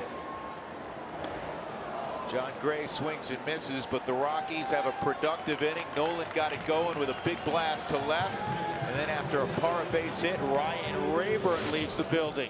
And Colorado down 3-0 early, now has a 4-3 lead over the Dodgers.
in the fourth, the Rockies, they take a 4-3 lead over a Ryan Rayburn home run. It's a Fan Friday, so we're getting your thoughts about all the events happening in Major League Baseball this week. Nolan Arenado was a huge story in baseball this week. He was named Co-National League Player of the Week. Well, what he's done is follow that up with a very nice start at home tonight, and we're getting some of your reaction on Twitter. Here's what some of the fans are saying.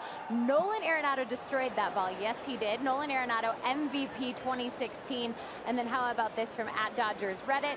They're saying, with Nolan Arenado going yak, I have a confession. My youngest son is named Nolan after Mr. Ryan, not Mr. Arenado. Well, guess what, Dodgers Reddit? I have news for you. Mr. Arenado, he's also named after Mr. Ryan. It's a pretty good name to have, don't you think, guys? Well, it's working for him. It is.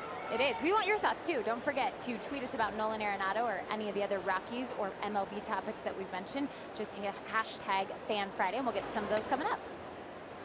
That's a little bit inside, Jenny. 2-0 on Jock Peterson. Big inning for John Gray. He's pitched very solid baseball since that first inning. Did a great job in particular last inning with a runner at third and 1 out. But now you want to get your team right back to the dugout. You're in the bottom of the order, and he's fallen behind Peterson. 2-0 with Kazmir on deck. 3-0, I should say.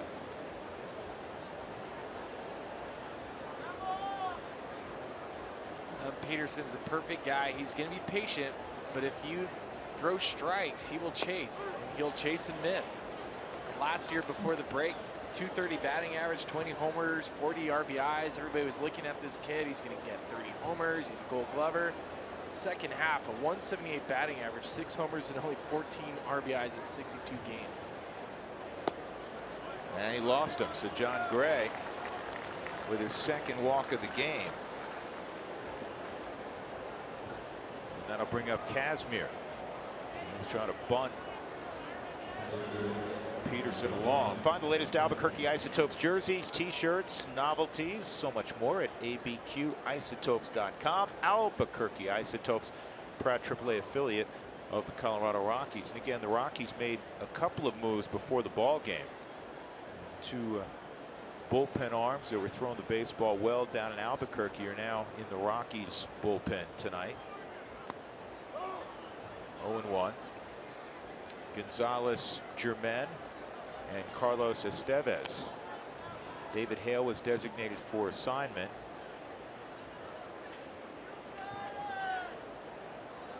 Jason Gurka was optioned to AAA, and Miguel Castro was placed on the 15-day shelf with shoulder inflammation. It's a shame because Miguel's been throwing the ball so well. 0-2. So, you know, when you come up as a catcher, you get exposed. And that pitch was so high, Tony, when he stood up and then the ball was fouled off, and it probably obviously got somewhere where there was no padding. Let's see, Tony, he didn't even come up that much, but you know what? It hit the glove or hit a little bit of inside everything. of his leg. Yeah, it hit a little everything. I thought it hit his finger at first just because his hand was not behind him, just waiting to pounce on the potential bunt from Scott Kazmir.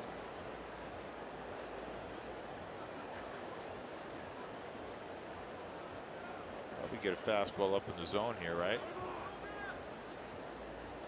Pitchers try to work guys up to get them to hit the ball in the air on a bunt attempt. Peterson runs well. He's at first. 0-2.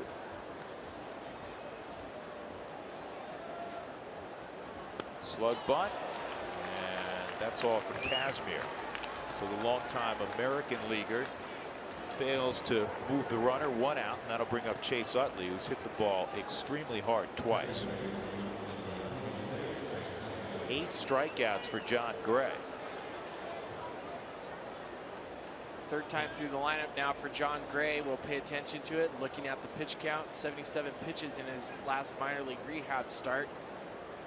Going to pay attention to the bullpen, see if they start moving. So far, we haven't seen too much movement, just the occasional jog and little stretch.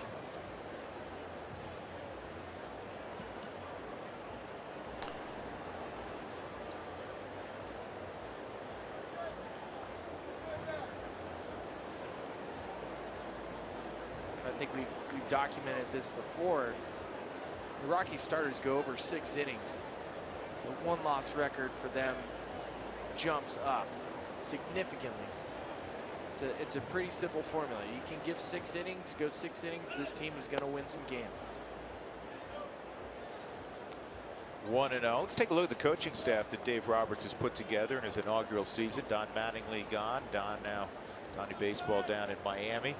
Turner Ward's the hitting coach. Rick Honeycutt is a holdover. George Lombard at first. Chris Woodward is at third base. Bob Guerin, a former A's manager, is with him on the bench. And how about in the bullpen? Josh Bard is the bullpen coach. There's a strike. Longtime catcher, Cherry Creek star. Josh was an advanced scout for the Dodgers for the last couple of years since he retired. Yep. He was not coaching at all. He was just scouting for the Dodgers, and when Dave Roberts got the job, asked Josh to join the group.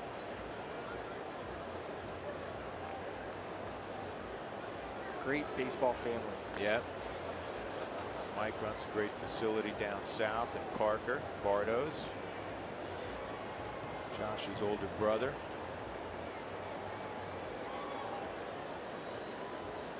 Josh and his family still make Colorado home.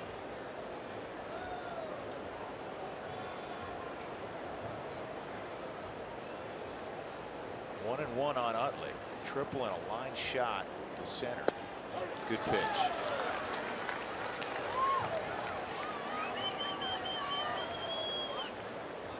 Paying attention to see how John's been mixing up his pitches to lefties. He's been going much more to his slider. He's pretty much scrapped the curveball.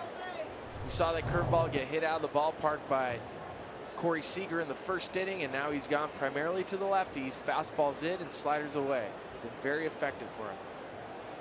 Here's the 1-2. Got him on a slider again. That is 9 strikeouts. And that is a Rockies season high. De La Rosa struck out 8 on opening day in Arizona. 9 strikeouts in 4 2/3. Another slider down. Great location. Tony Walters getting his body down there, blocking the pitch. Chase Utley's not going to be able to run to first. It's just keeping the ball in front of you so Jock can't get to second base. That slider for him has become very effective, and part of the reason why he's established the fastball. Fastball misses there at 96. 1-0 on Corey Seager. The 9 strikeouts, a new career high for John Gray.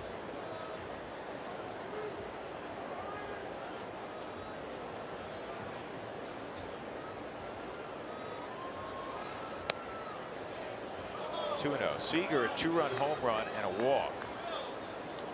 The only curveball we've seen tonight was the ball that Seager hit 400 some odd feet straight away. Yeah, don't throw that one again. Subaru strike zone had that last pitch as a strike.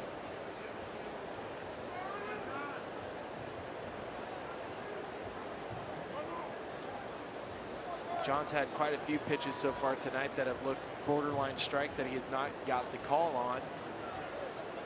Dodgers team is a very patient hitting team, and they're going to get calls. Most older teams aren't. Now Seager's a rookie, I understand that, but Utley and Turner, Adrian Gonzalez, Grandal. That's back up the middle of base hit.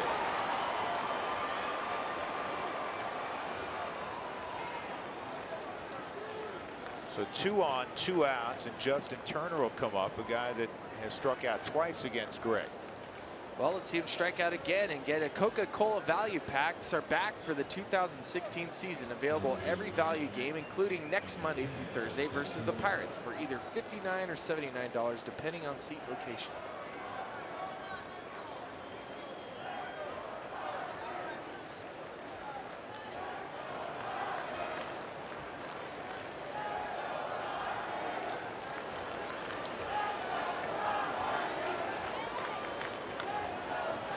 John Gray, a little bit of traffic here in the 5th. The Rockies ahead 4-3, trying to get Turner for the 3rd time. Dangerous bat. Walters continues to block well.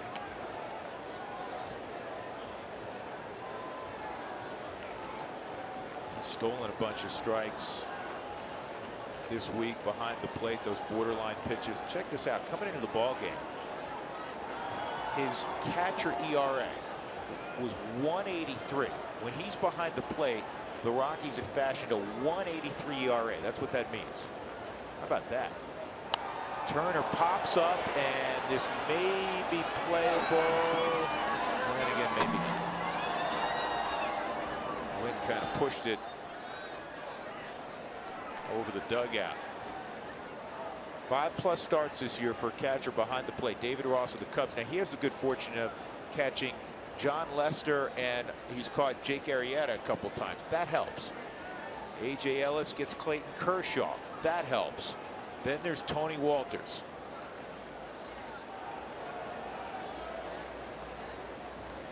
A.J. is the personal caddy of Clayton Kershaw. He better have a good ERA, right?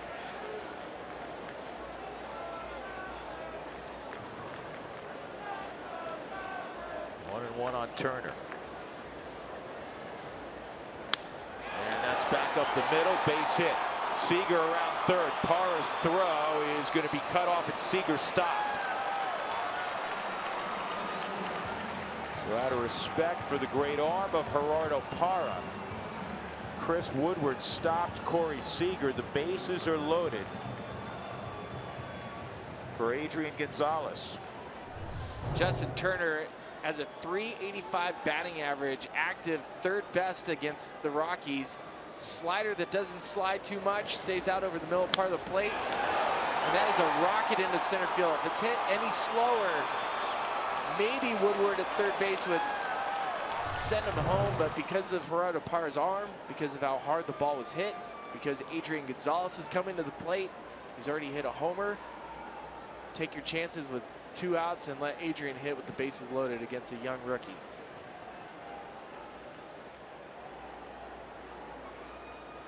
This is part of the process, Billy, that can't take place in any other location than a major league mound.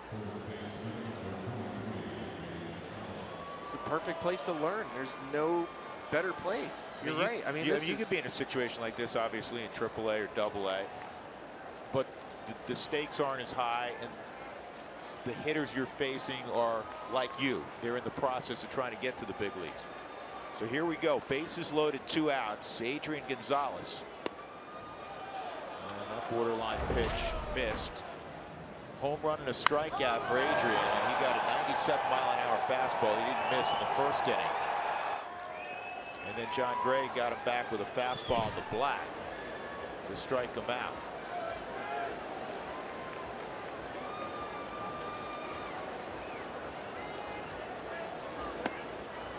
To your point about learning at the major league level, something as simple as your breath, being able to breathe on the mound, being able to calm your nerves, being able to understand the situation and what we call slowing the game down, because right now it can feel like it's going 100 miles an hour. 2-0. Chase a slider that was out of the zone. 2-1.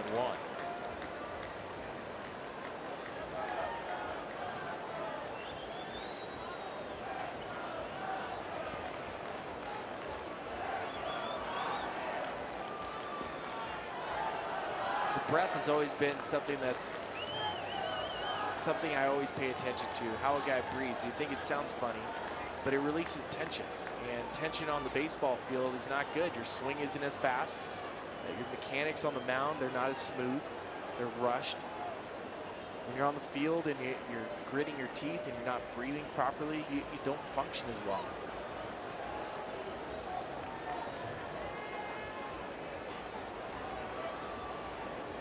Two-one.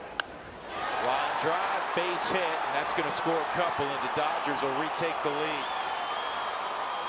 He's just an RBI machine. He didn't try to do a whole lot with that pitch, did he? Not at all. That's what you're supposed to do. Good quality hitters, veteran hitters, they know that RBIs come on the opposite field. It means you're keeping your bat in the zone longer. If you're looking to go opposite field, you can keep that bat path in the zone on off speed. And we've seen 2 bad sliders to Justin Turner and to Adrian Gonzalez. This one up in the zone, just spinning. And you're right, Adrian Gonzalez not trying to do too much.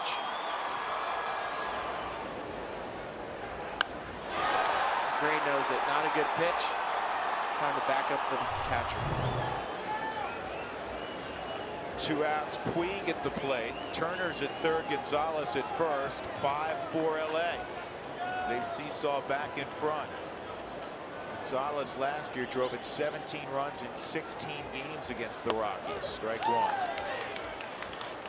He has 122 RBIs in his career against Colorado pitching. I mean, year in and year out. You want a safe bet? Put Adrian Gonzalez down for about 155 games and put him down for one of the top 5 slots in RBIs in whatever league he's playing in. You're right. It's a given. Good pitch on the knuckles, 0-2. I think you can look at some of the issues that John Gray has had this inning just based on what he's done over the course of the game. 10 out of 16 first pitch strikes throughout the game. This inning, 2 out of 7. First pitch strikes are really important, especially if you're a young pitcher that's only working tonight with 2 pitches, fastball and the slider. Probably going to see the slider here. Puig knows it. And another outstanding block by Walters. The further out that ball bounces, and that bounce significantly in front of home plate, the more difficult it is for a catcher to block it.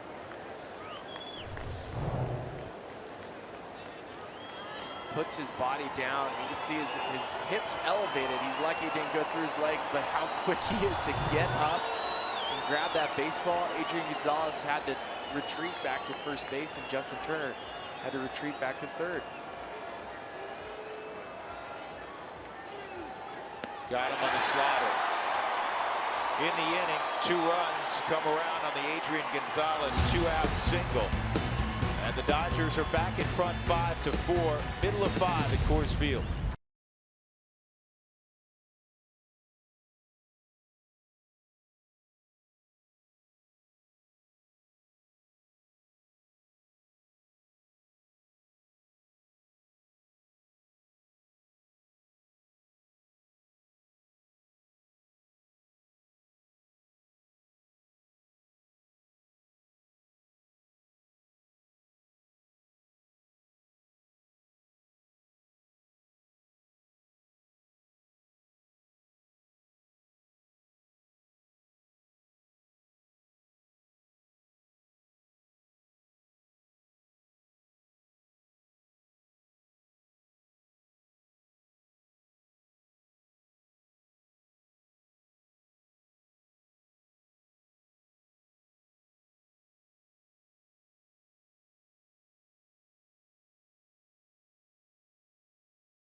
Colorado Rockies baseball on Root Sports is brought to you by Southwest Airlines. Transparency, low fares, nothing to hide.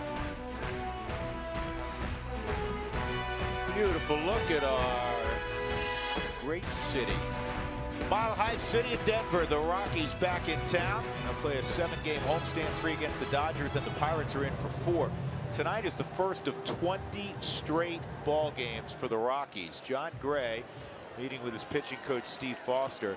And I know the Rockies are down 5-4, Ryan Spilborghs, but we've seen a lot of growth in John Gray. There's a lot to like in what we've seen tonight. We loved how he competed. This is a really difficult Dodgers lineup to navigate, especially if you don't have the curveball, and it was primarily fastball slider, but that slider's wipeout pitch. Fastball, they weren't touching it unless he missed it middle. Here's DJ in the top of the order. See if the Rockies can counterpunch here against Scott Kazmir. Last inning, they scored 3 times, an Arenado home run. And then after a Parra single, Ryan Rayburn hit one out to give the Rockies a brief 4-3 lead.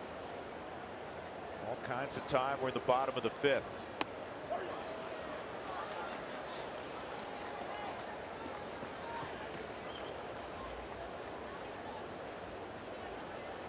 Well, the Rockies on base percentage leading off an inning is worst in baseball right now.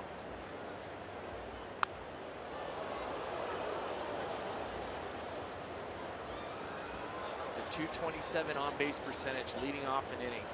It's last in the National League, not in baseball. Sorry about that. Give him a little credit. Yeah, well, one of the interesting things is with 2 outs, the Rockies are hitting .328, which is first in all of baseball. So I guess you can't have everything, right? Why not? Well, you can try. And this is a little pop-up that Gonzalez will grab. 1 out.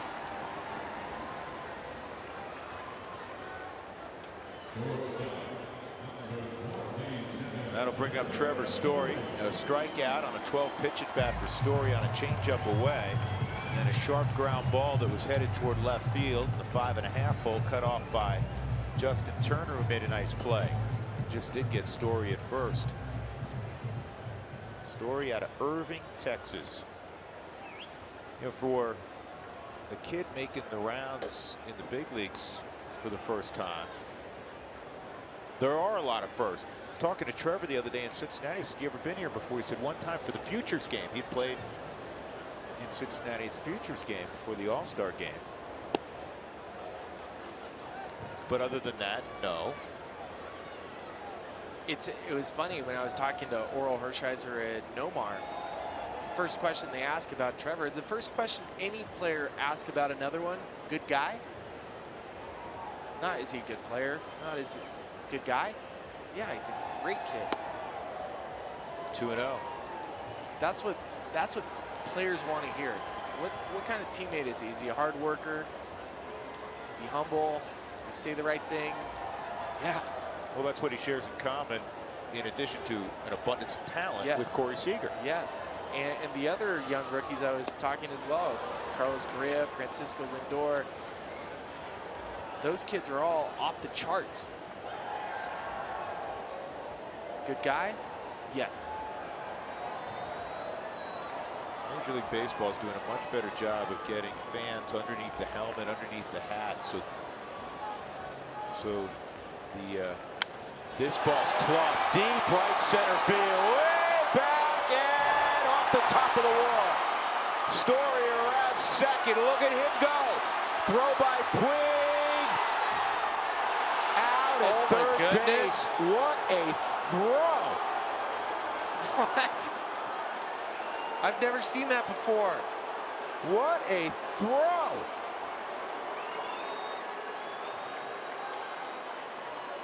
No way. What a hit, what a throw. That's a third ball off the new wall for Trevor Story. Look at this throw. That's in the air the entire way. That's one of the greatest throws I've ever seen. That is Bo Jackson throwing Mike Gallego out. Oh my goodness. Trevor Story was flying around the bases.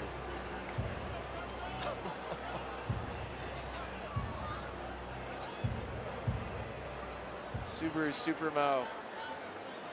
I know, Trevor, I was amazed too looking up. They're going to do the not just the trajectory, the length of that throw. That had to be over 300 feet. I've never seen a throw like that. I haven't seen one in a long time like that. Dougie, who was the old right fielder for the Pirates? Jose Guillen threw one from the wall here to throw somebody out, which was ridiculous. I remember Ricky Keel in the corner. And a slow roller to the right side, and the Rockies are done in the 5th inning. Wow. Story's lost 3 home runs, but what a throw by Puig. 5-4 Dodgers.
Dodgers have a 5-4 lead. There's Nolan Arenado. He has been a topic of conversation here on Fan Friday. In fact, Dodgers Reddit tweeted in that they happen to name their child after Nolan, just the Mr. Ryan version, not the Mr. Arenado version. So on Fan Friday, we found out there is a Nolan out there that's named after Nolan Arenado. How cute is this little Nolan? Jason Radke tweeting in, this Nolan is named after Arenado, hashtag Fan Friday. So that's pretty cool that there are little fans, a whole new generation of kids out there that are being named after that Gold Glover. Not bad, guys, huh?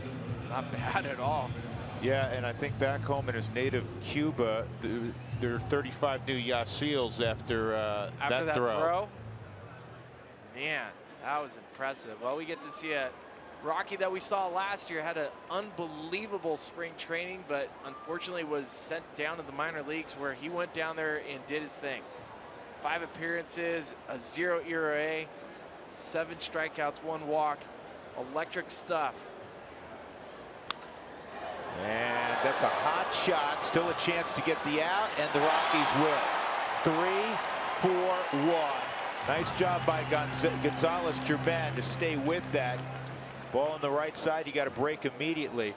So off of Mark Reynolds to the sure hands of DJ LeMahieu to Germain. First pitch swinging fastball. Just a good job to get off the mound, and DJ, with the awareness that he has, being able to barehand, see where Gonzalez is, and make a strike on the money.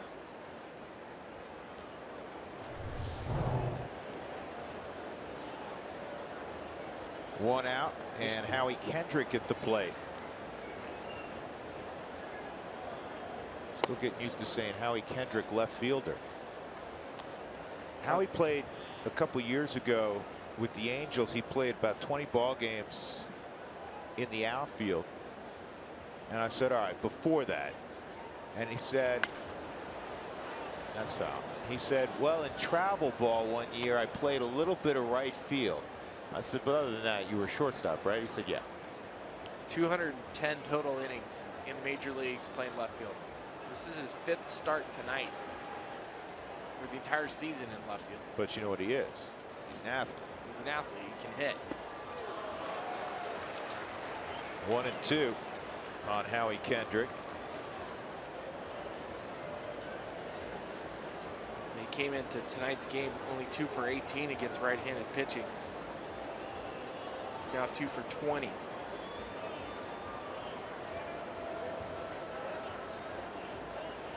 Hard sinker in, and he got it. Boy, that's a nasty pitch at 94. His stuff is electric. Live Rockies baseball is back in 2016 with MLB.com and bat on your smartphone or tablet. Stay connected with live stats, news, and more. Yeah, I'm hungry for barbecue. How you doing? Great. That does look good, doesn't it? Yeah. That also looks like how I barbecue, where there's flames everywhere. The meat's charred, burnt. It's hot. Don't touch it right away. Kids always do complain that the food is a little more charred than cooked. Wow. You think if we beg? Yeah. Begging. Grovel? Yeah, begging has got me far in this world. One strike on Jock Peterson. 5-4 LA. 2 outs in the 6th. So John Gray goes 5 innings, allows 5 runs, all earned, 7 hits, couple home runs, 2 walks, 10 strikeouts. And I know he's on the short end right now, but there was, I thought, a lot of growth in that outing.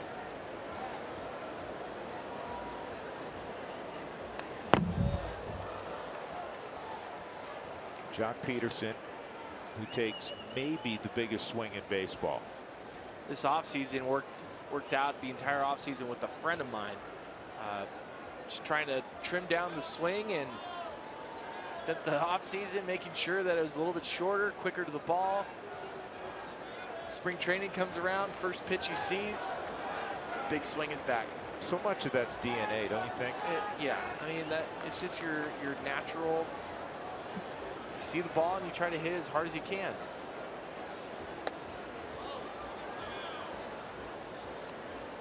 Jock was asking for time right there and didn't get it. So he's having a little bit of words and making sure that. Here's another note on the 10 strikeouts by John Gray. Last time a Rockies pitcher had 10 strikeouts was July 23rd, 2014, when Jorge De La Rosa struck out 11 Nationals. 2-2. And this is in the air to Cargo and shallow right. Long run. Cargo under control, makes the catch. And a very nice 6th inning for Gonzalez-Germain in his return to the big leagues. Arenado with a home run. He'll lead it off next.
Time for our first bank game recap. In the first inning, John Gray gave up a couple home runs, a 2-run shot to Corey Seager, a solo shot to Adrian Gonzalez. Then he settled in. The Rockies would eventually take a 4-3 lead. Nolan Arenado, a home run, a 2-run shot from Ryan Rayburn, and then a 2-run base hit for Adrian Gonzalez, and the Dodgers out in front 5-4. John Gray struck out 10 in 5 innings, and Nolan Arenado making his way to home plate. His crash is all over that shot. Nice focus there, Crash. And there's a new pitcher in the ball game for the Dodgers as well, as Pedro Baez is on. Dodgers have had all kinds of injuries to start the season. Nobody will feel sorry for them, but they had 10 guys on the DL at the start of the year. Pedro Baez, big fastball, can run it up to 97, 98 miles an hour. Will pitch off a changeup and a slider. 3-pitch relief pitcher. It's kind of rare to see. To your point about this relief core of the Dodgers, only a 3.4 ERA since April 13th. Hard down the line. Turner's right on the line, and he'll throw out Nolan.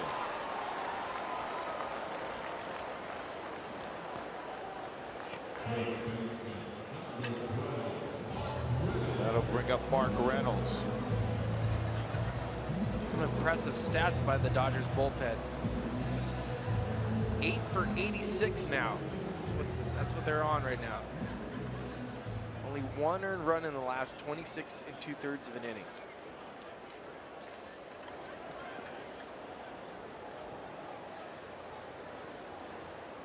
It's pretty impressive. That is impressive.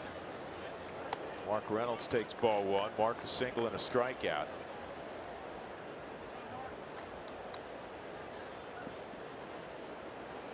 Rockies 3-3 in their first homestand. Went 3-3 on that trip through Chicago and Cincinnati. And an easy play for Seager. 2 outs. That'll bring up Gerardo Parra. The Rockies' upcoming home schedule is brought to you by Remax. Saturday and Sunday against these Dodgers. And then the Pirates are in town. 3 evening ball games, and Getaway Day will be on television on Thursday. Chance to see Andrew McCutchen and the Pirates.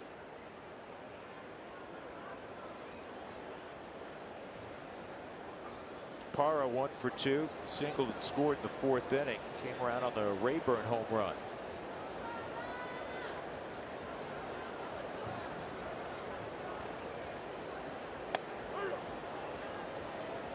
Terrific inning from Gonzalez Germain, who threw the ball well all spring and then was throwing the ball brilliantly down in Albuquerque. And the 2 arms that the Rockies brought up today, Carlos Estevez, the other young right-hander, big power.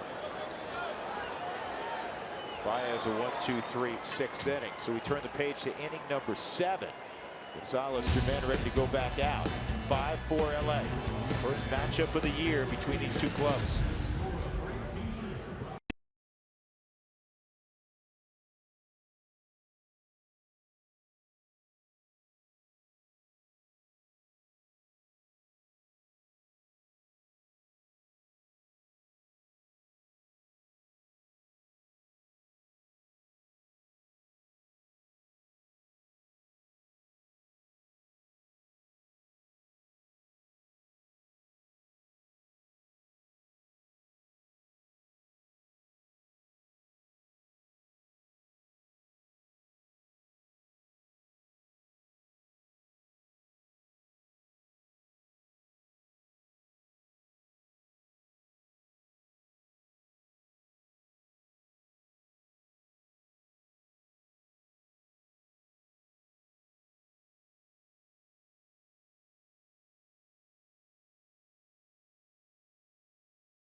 Here's our Kubota pitching performance. John Gray making his first appearance of the year. Curveball was hit out by Corey Seager in the 1st inning, and then this 97-mile-an-hour fastball was turned on by Adrian Gonzalez. So a tough start, but then a lot of good things for John Gray.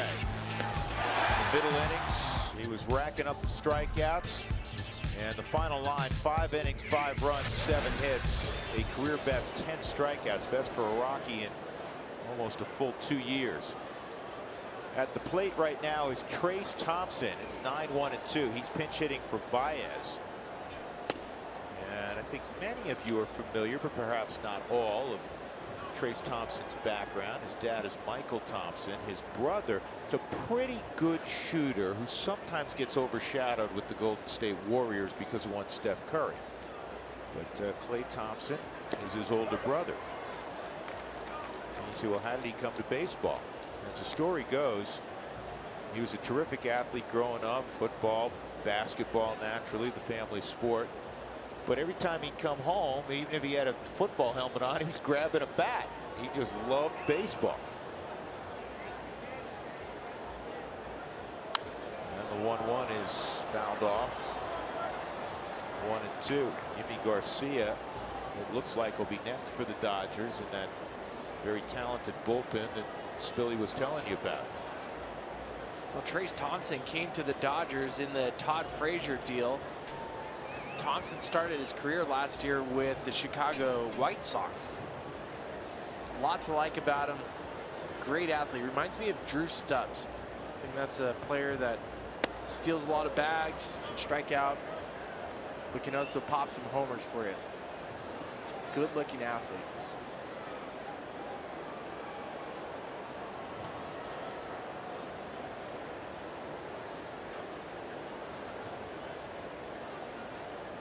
2-2 on Thompson. Got him on a slider. Great pitch. Second strikeout in 4 hitters faced for Germain. Coors Light, cold hard facts are brought to you by clean, crisp Coors Light. Rockies rookies with 10+ strikeouts in a game all time. Sean Chacon did it back in 2001. Jolie Chassin now pitching for the Braves, by the way. Christian Friedrich, Ubaldo. That's not a surprise. Juan Nicasio. We may see Juan next week. So for the Pirates, and then John Gray tonight. Here's Utley. Triple, a line out, and a strikeout. When you think of late inning guys, Spilly, especially in this day and age, you think of power and then a secondary pitch that's also kind of a wipeout pitch, like a swing and miss slider. Yep. Germain has late inning stuff. He does. The slider's there, the fastball's there. And it's not just, again, you can't just look at the readings on the gun. I mean, he's 94 to 96, but you can see the ball movement at home. Nothing straight. Nothing straight. It's just going to be opportunities and making sure, because with relief pitching, you give up a couple runs in 1 inning and your ERA looks huge. I think it's silly to look at ERAs for relievers. Totally agree with you. It should be inherited runners that the pitcher comes in, holds. So when a relief pitcher comes in the game and maintains that the score is what it is, that's important to me. The inherited runners, so let's say a pitcher comes in and there's runners on the corner. If he allows them to score, that's important to me. And then the strikeout to walk. Strikeout to walk ratio is huge, especially for a late inning guy. And, maybe late in the year you can take a look at the ERA, but you know, you can have 10 appearances in the month of April, let's say, and have 1 bad outing, and they all have bad outings. It's impossible to always be perfect, and you know, it'll really mess up your ERA. You know, the other 9 could be stellar. Corey Seager with 2 outs, 2-run home run, a walk, and a single and a run scored for the Dodger rookie. Need 130 plate appearances in a season to lose your rookie status the next year. He had 98 last year, and that's why he's considered a rookie. I should say 130 at bats is the max for rookie consideration, not plate appearances. It's 501 plate appearances to be in line for 502 to be in line for a batting title. 3-0. See on the Subaru strike zone where that pitch was. Tony held that a little bit longer.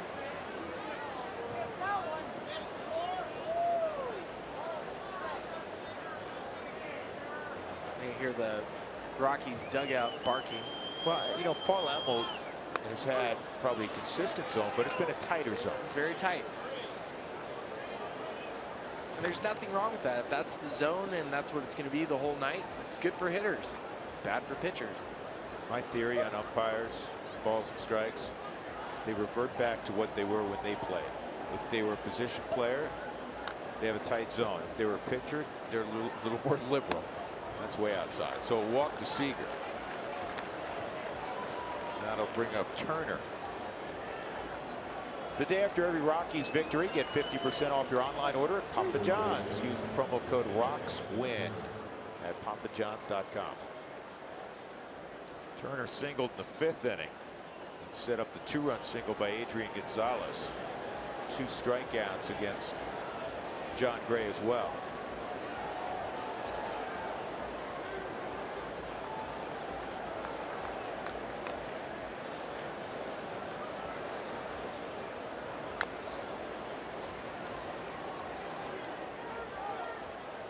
Dodgers are 6-4 thus far on the road.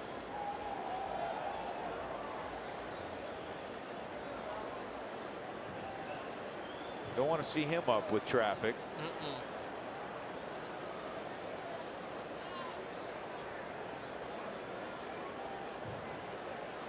They have Boone Logan starting to warm up just in case. 0-2.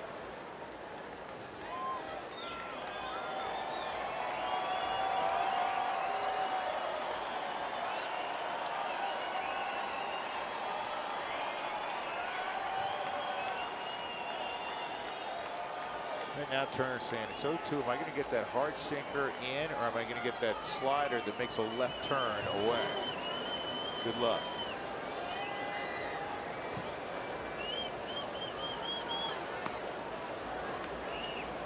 Looked like a changeup. Put up for his 3rd best pitch.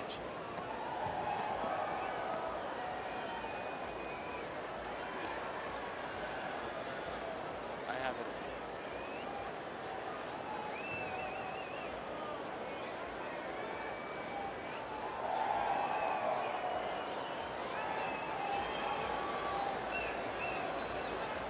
One ball and 2 strikes.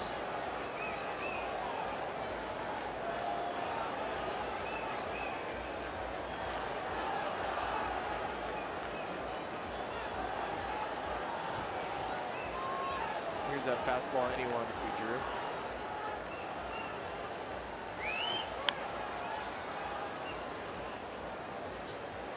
Great example, Spilly, that hard sinker. It's so difficult to get your barrel on it, isn't it? If you're trying to get the barrel to it, yeah, it's impossible. If you're not afraid to get jammed, you can keep your bat in the zone long enough that you can shoot the ball opposite field with that. It just depends on what you're trying to do with it. If you're trying to drive that pitch, yeah, you're not going to do it. It'll be pulled foul. If you're okay getting jammed and pulling your hands in nice and tight, you can shoot that fastball in and shoot it the other way. You're going in there again.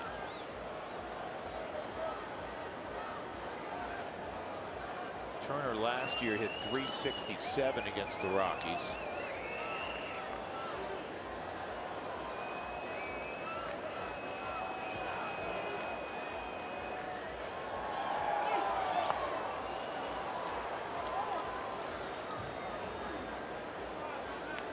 Liberators joined Yimi Garcia in the Dodger bullpen, so they got a lefty up also.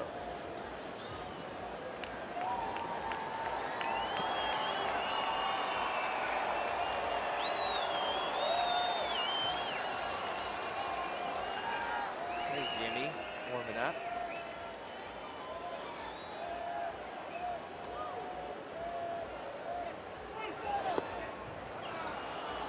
Good at bat by Justin Turner to get it back to full. All the big names on the Dodger club: Adrian Gonzalez, Chase Utley, Puig, Howie Kendrick. And the 3-hole hitters, Justin Turner. It just shows you he has really emerged as a tough out in LA. You can see it with just this at bat. 0-2, fouled off some tough sinkers in, spit at some changeups down.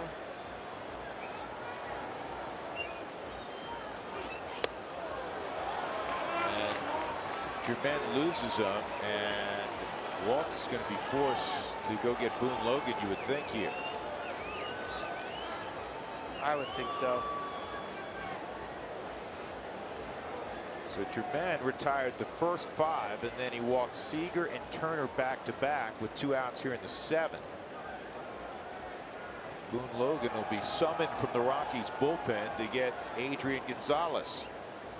We'll have that encounter when we come back. The Dodgers leading 5-4 in Denver.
Here's the Cooney Lexus look back. Dodgers up 5-4. Corey Seager sat on a breaking ball and launched it over the center field wall in a 3-run first inning for the Dodgers. And Adrian Gonzalez, he's used to doing that, closing in on 300 career home runs. But the Rockies battled back. They would take the lead in fact. Nolan Arenado made it a 1-run game. And then with the man aboard, Ryan Rayburn lined one over the left field wall to give the Rockies a short-lived 4-3 advantage. There's Gonzalez again, bases loaded, 2 outs. And he launched a slider to left center this time for a base hit to score 2, and that's where we stand. 5-4 LA. Drew Goodman, Ryan Spilborghs, Jenny Kavnar's out in center field on our Fan Friday. And now with 2 on and 2 outs again, it's Adrian Gonzalez. 3 ribbies tonight, 13 on the season. 122 in his career against the Rockies. Boone Logan's been terrific this year. We've been watching Boone, and he has been terrific. Part of it is his health. The other part, the slider's back. Slowly hit and throw to first. He's going to get him. Nolan had to wait, keep his concentration. So Boone Logan, 1 pitch, gets out of it. We'll go to the bottom of the 7th. 5-4 LA.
trending on Twitter on this Fan Friday. We will show you why.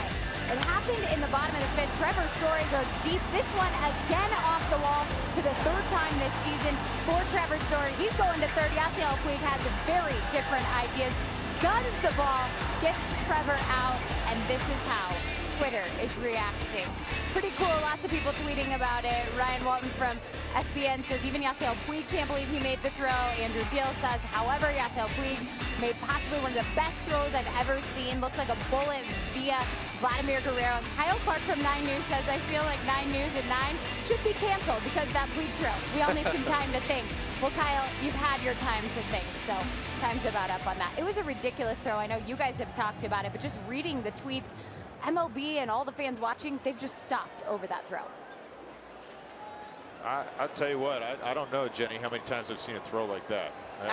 I said earlier, I remember the throw that was made by Jose Guillen, and, you know, on TV, Bo Jackson.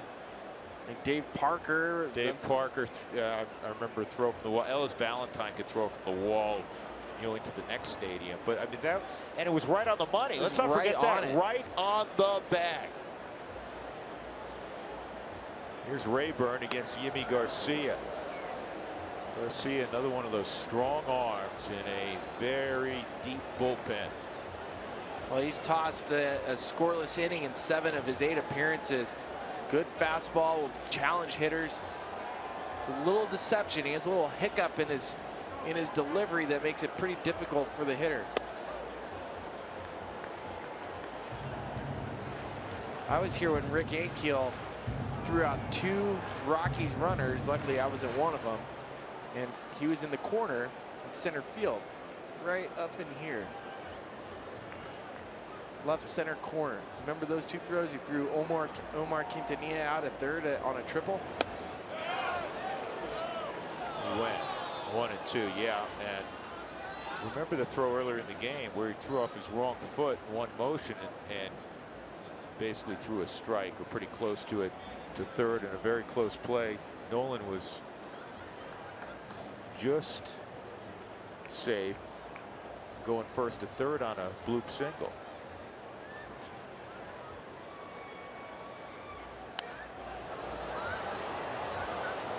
You know whose approach Ryan Rayburn reminds me of?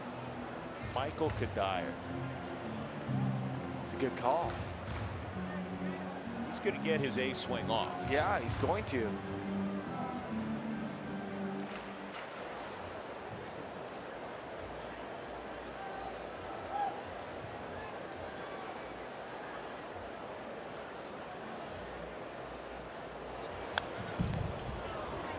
There's that A swing.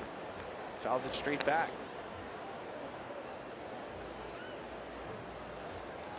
Rayburn, Tony Walters, and then a pinch hitter here in the 7th. Rockies have one left-handed bat, true left-handed bat, Ben Paulson. Christian Adames, a switch hitter.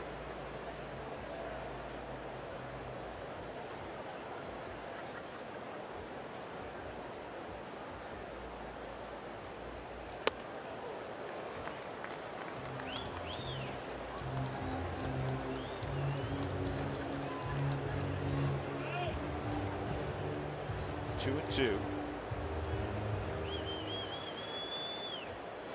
1-run game.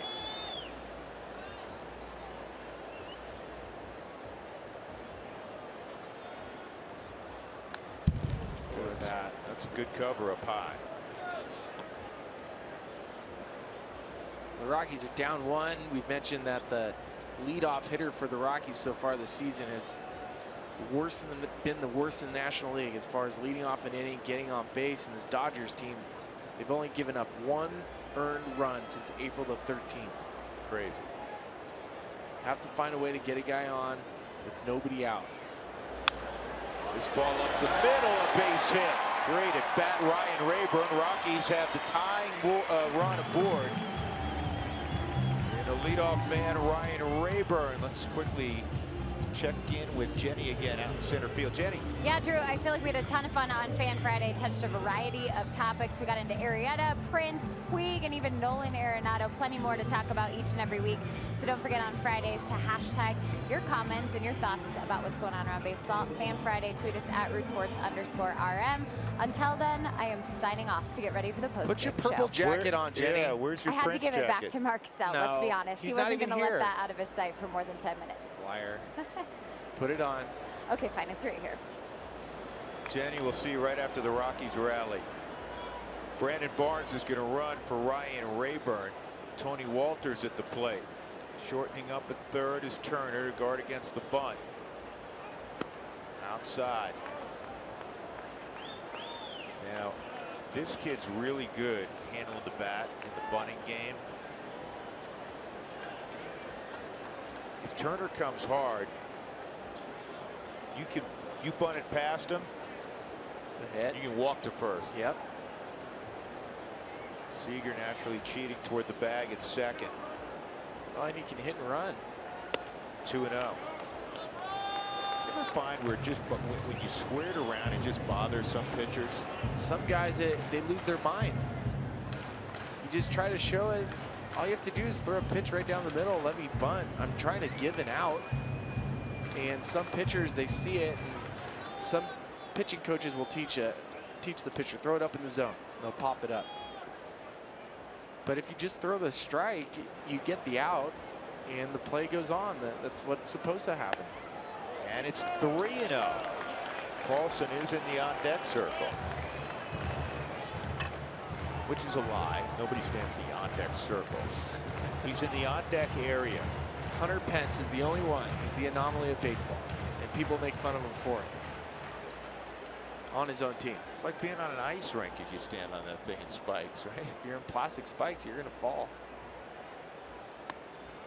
Ball 4. Garcia on 4 pitches walks Walters, who, as Billy said, trying to give himself up.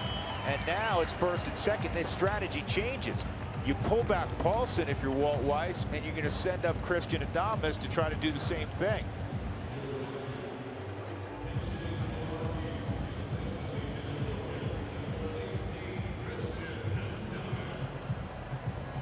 This is where I love the strategy of National League Baseball. There are 2 guys around the bat rack. There's 1 guy in the hitting area waiting. He's going to get pulled back if the guy on at the plate reaches. There's so many things. You have to think 2 and 3 and 4 steps ahead, offensively, defensively, and certainly with your bullpen. You're right, because if Walters gets the bunt down, Ben Paulson's hitting. He's great with runners in scoring position. That's the guy I want hitting with runners in scoring position. If Walters gets on first and second, guess what? Christian, you handle the bat. I'm going to save Paulson for later for another at bat. And we're going to use Adames to get the bunt down.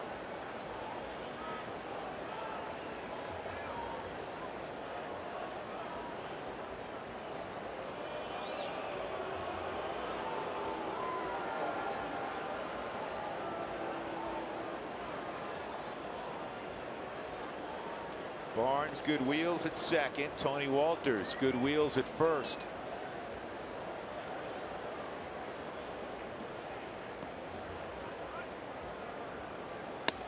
Outside, and Garcia still has not thrown a strike. Too much. They're giving you the out.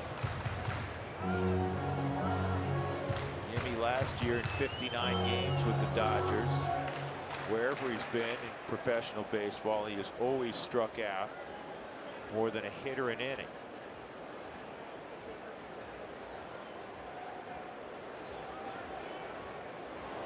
Good bunt, perfect bunt. Adames does his job. Get it to the left side. Barnes at third. He's the tying run with 1 out. And Tony Walters, the go-ahead run, is at second for DJ LeMahieu. The Rockies and executives partnering to invest in children are holding a children's book drive this Sunday. Drop off your gently used books at all gates prior to the game.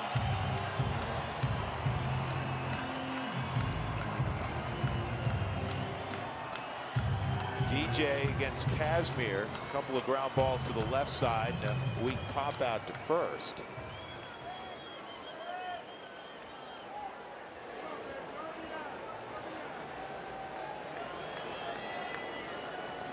The infield comes in. Well, initially was halfway. Now they're backing up. DJ can see that. Now if you're Barnes, you just got to see it clear the pitcher, Spilly. This ball's in the air. This is in a strange spot. Puig coming on, the great arm.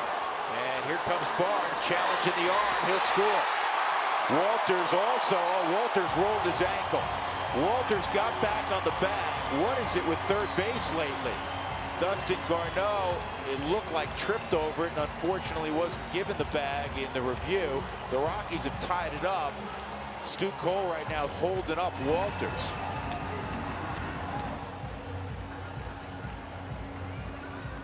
Well, we weren't sure if they were going to test the arm of Yasiel Puig. We've already seen Puig make a ridiculous throw today. Barnes at third, he's going to take his chance.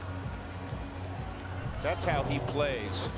Puig catches this ball, foul territory. He doesn't set his feet. I don't think he thought Barnes was going to challenge him.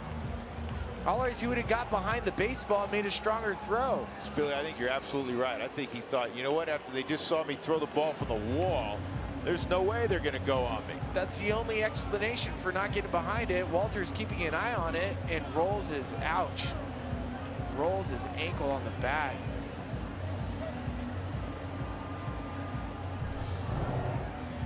Oh, they're going to have to check him. Keith Duggar and Walt Weiss running out to see if Tony's okay.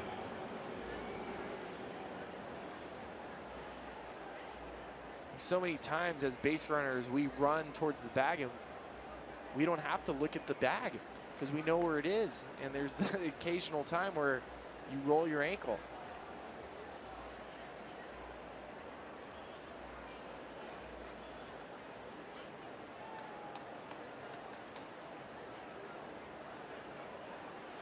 And this is a big decision. Not that there are a ton of options. The Rockies have only a 4-man bench. And there's only 2 guys left, and none of them are faster than Tony Walters, even with a bad ankle probably. You're right. I'm thinking if it was 1 out, maybe you're looking at putting Ben Paulson there. I don't know what you would do. If Garneau, he's not no slouch, but he's still one of those situations where you would hate to see somebody get hurt at third base in a tie game where you need that run. Luckily, it's 2 outs, and Story's coming to the plate. Trevor Story, a double off the new fencing. So the new fencing's only gotten 1 guy. It's got Trevor Story 3 times. I don't think he likes it. And he was going for what you'd assume would be an easy triple when Puig unleashed one of the greatest throws you'll ever see.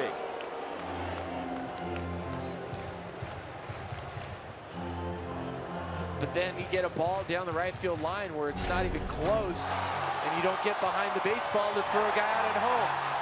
He runs, he picks it up, Story running hard right out the gate, and you're not going to see a stronger arm or a stronger throw than that. But then you go and you don't throw him out at home on a play that should have been an easier play.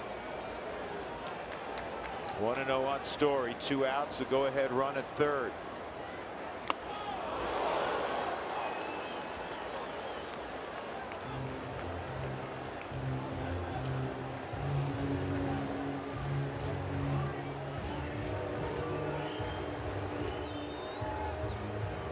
Story's hit it hard twice tonight. The double you just saw, he hit a hot shot to third that Turner lunged to his left and took a base hit away from him.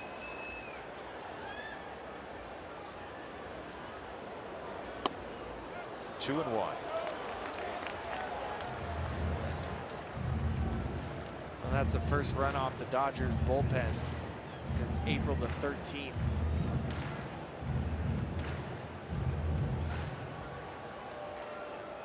That's self-inflicted on Yimi Garcia by not being able to throw strikes. Get a walk to Tony Walters. changes the whole complexion of the at-bat. Looks like they're coming to check out his arm.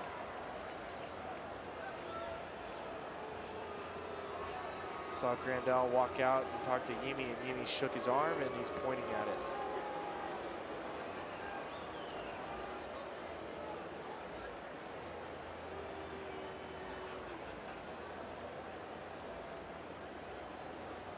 He's coming out. Yeah. Trainer's already pulling out.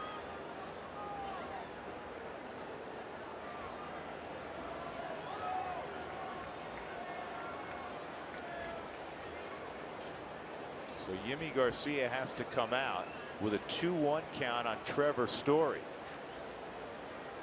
Tied at 5 in the 7th.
New edition of the club. We're looking back at the team's trip through Chicago and Cincinnati. Spilly caught up with some friends at the friendly confines of Wrigley Field. Mark Stout took a stroll with Tony Walters at Great American Ballpark. Plus, we examine Cargo's hot start and give props to a Rockies legend. It's all on this week's episode of the club.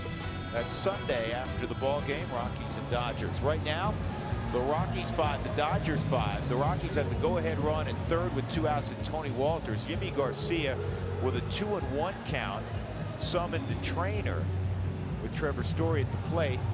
He had to come out, and Adam Liberatore, who was warming up, so it's not as if he's starting from scratch, is the new pitcher in the game. Liberatore began the season in AAA. The only base runner he has allowed this season so far with the Dodgers has been an intentional walk, so he's been very efficient in 3 1/3 for the Dodgers. Now, the Rockies saw him a little bit last year. Yeah, fastball 90 to 93, slider, has a split finger. Not as many lefties throw that. Jeremy Affeldt had a great split finger. Back to relievers I've faced and relievers around the league that are left-handed that have a split finger. Jorge De La Rosa has a split finger. But you're right, not a lot.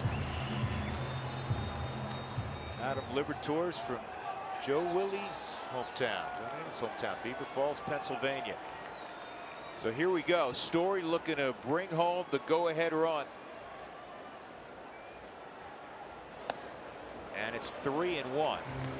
Cargo on deck.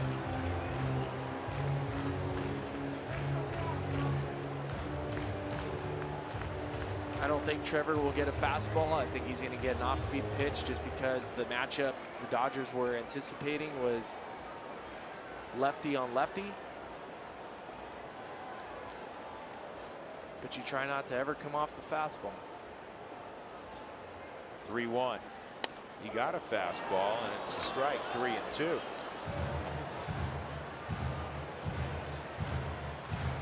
May have been, he doesn't think I'm going to throw the fastball, but I am.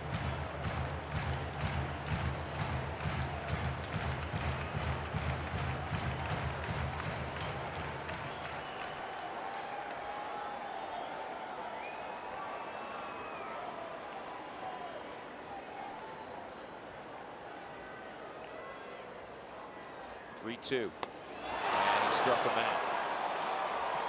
So the Dodgers walk off, but the Rockies get the equalizer on a sac fly by DJ LeMahieu.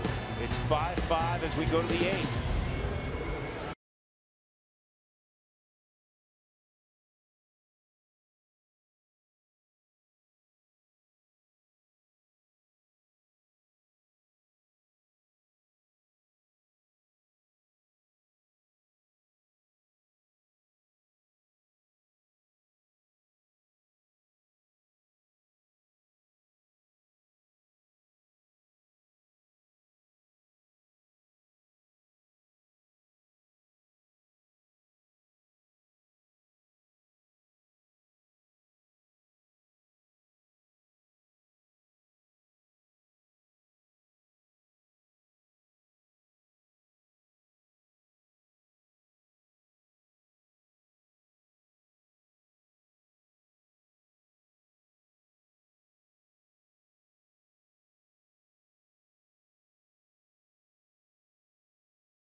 Colorado Rockies baseball on Root Sports is brought to you by Southwest Airlines. Transparency, low fares, nothing to hide. By American Family Insurance, insure carefully, dream fearlessly. And by Volkswagen.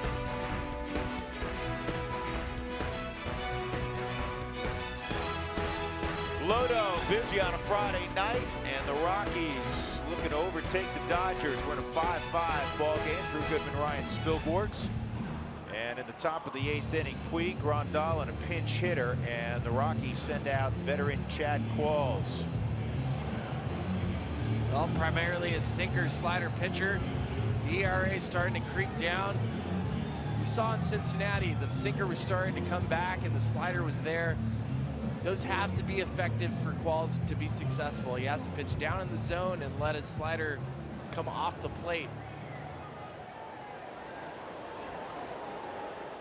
Puig a single in the 4th inning. He stole second, reached third on a throwing error by Tony Walters. 2 strikeouts also.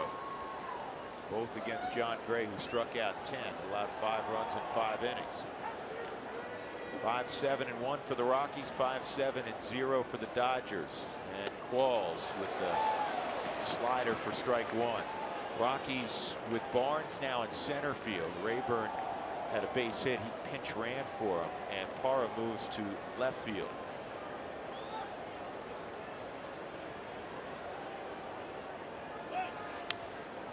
Good pitch by Qualls, 0-2.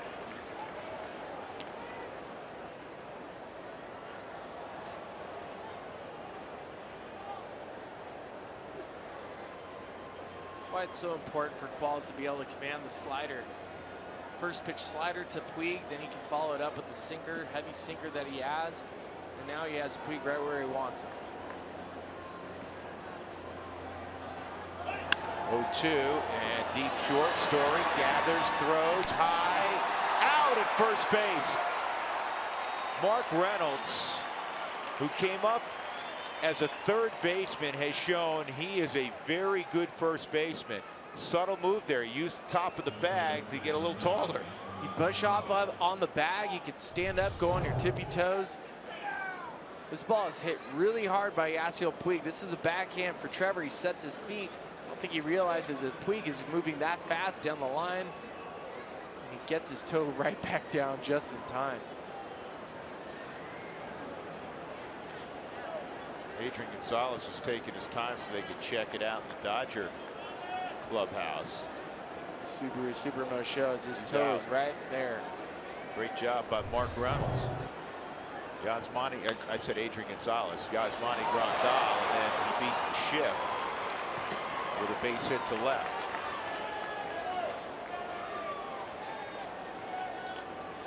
Gear up for the 2016 season at your local Rockies dugout store. The place for all things Rockies. Get yourself a Trevor Story jersey, DJ jersey, another Nolan jersey, a cargo jersey. How many jerseys do you have, Drew? I don't have many, actually. Really? Spilly jersey? Of course I have that. That's framed in the bathroom? in the foyer, so people can see it as soon as they walk in the house. Like, you wow, saw it you there, lose right? a bet? Kike Hernandez is the pinch hitter. No, I must have missed it. This guy's a valuable guy. 361. Starts a fair amount. A couple home runs, 8 driven in. 1 out, 1 on. Rockies set for 2. Crawl's trying to get another ground ball. Takes the slider off the plate. It's 1-1.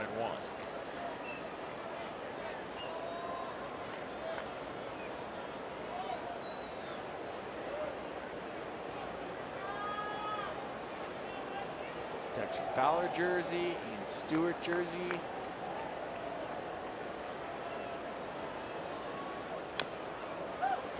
One and 2.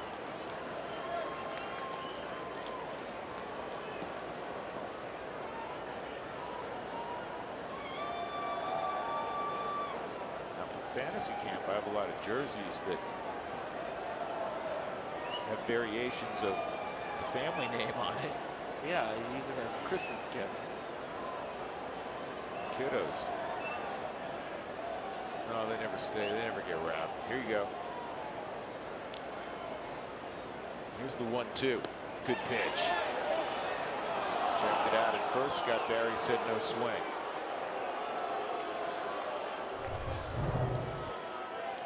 You always want to see if the bat breaks the plane. It's Nolan on the Subaru. Yep. Check it. And no.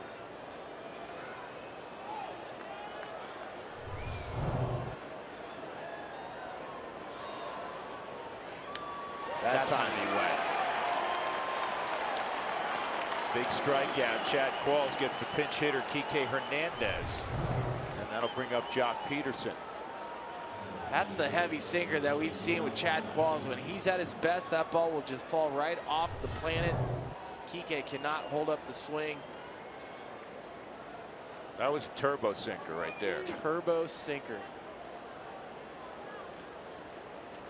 Now Peterson, a couple fly balls and a walk in the 5th inning. He would come around to score on the 2-run single by Adrian Gonzalez. Tied at 5 in the top of the 8th inning.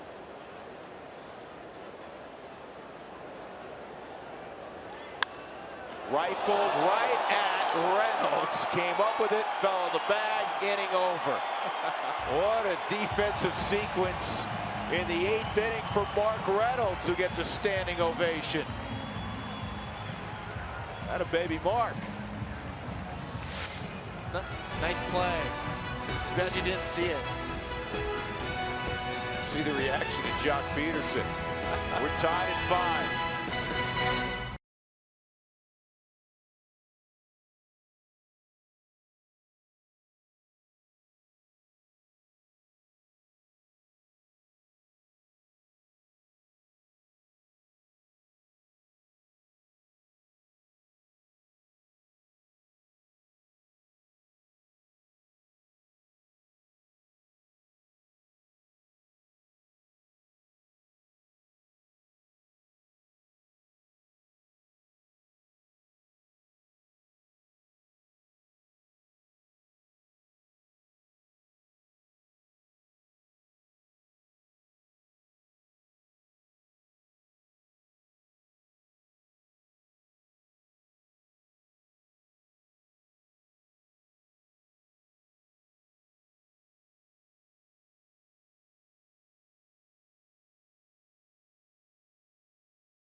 Here at the bottom of the 8th inning. Take a look at our CenturyLink What's Next pitching matchup tomorrow. Kenta Maeda, who came over from the Far East, and he's been very impressive so far, I would say so, with an 0.47 ERA. Tyler Chatwood, coming off Tommy John surgery, he too has been impressive. A 279 through 3 starts. Nice pitching matchup tomorrow. We're on the air at the pregame show at 5:30 right here on Root Sports. Drew Goodman, Ryan Spilborghs, 5-5, bottom of 8. Chris Hatcher's now on the bump for the Dodgers. 2-1 record. And like so many of the Dodger relievers, the league not hitting so high against them. 148. They have a lot of guys that throw very hard. Hatcher's another one of them. He throws hard. Cargo hits the ball hard. Cargo 0 for 3 tonight. 2 ground balls to the right side, fielded by Seager. And he tried to bunt his way on, but he bunted it right back at Scott Kazmir. 1-1. You look at the pitch usage that Chris Hatcher has, and it's fastball, slider, cutter. Throws a cutter inside the lefties to get him off of the fastball. Another Dodgers reliever with the split finger. Yeah, it's kind of interesting, you know, different philosophies. Dave Roberts elected to go to Hatcher, who's, you know, one of his premier late inning guys. 1 and 2, as opposed to staying with Liberatore, the left-hander, knowing that you have 2 left-handed bats coming up the next inning. But that's showing confidence from Doc's standpoint, the nickname of Dave Roberts, in this man, Chris Hatcher. Cargo leading the National League against right-handed pitching so far this year with a 409 average. You see the preset split. And Cargo pops it up left side. Turner.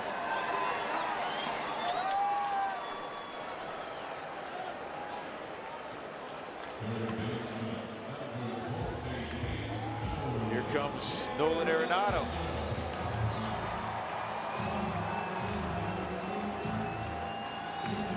Nolan, single and a run scored, home run in the 4th, then a hard ground ball to Turner, who's guarding the line at 3rd.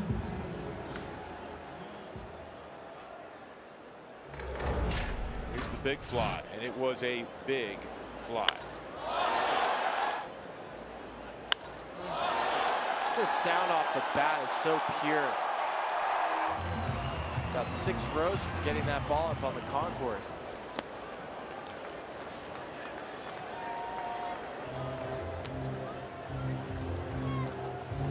Tied or ahead when you go to the 9th inning at home. Rule of thumb is the closer gets the baseball for the home club. And that means Jake McGee is up in the Rockies bullpen. Great crowd tonight. With 37,000 at Coors Field. Billy, you calling for it? No. I'm not pushing anyone over to get a foul ball. You had to jump into the 3rd deck to get that one. Thought it was coming our direction for a moment.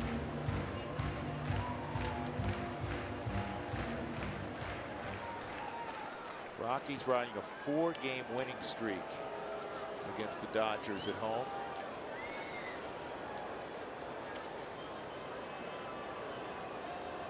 I think the more and more we watch Nolan, and the more we see the Dodgers and the Giants and teams within the division, I think you're going to start seeing pitchers just avoiding Nolan altogether.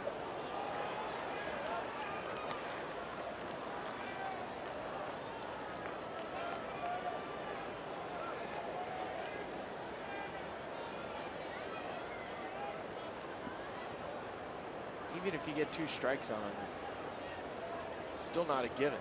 No. He struck out 4 times.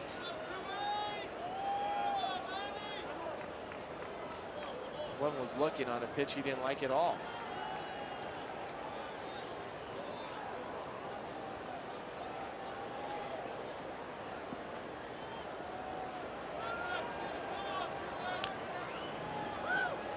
Gonna go fastball up and away. 2-2.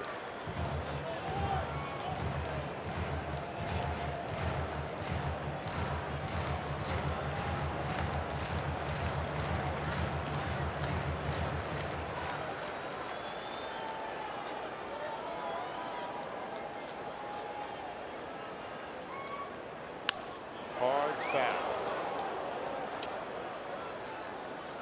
This is what's just so amazing. It's 95 miles an hour. Grandal's looking for the pitch away. They miss inside. Nolan has the bat head out in front. He knows he just missed a pitch. That's a ball we've seen him hit homers. That's how fine he is inside. You miss so in there. Quick. It's so quick.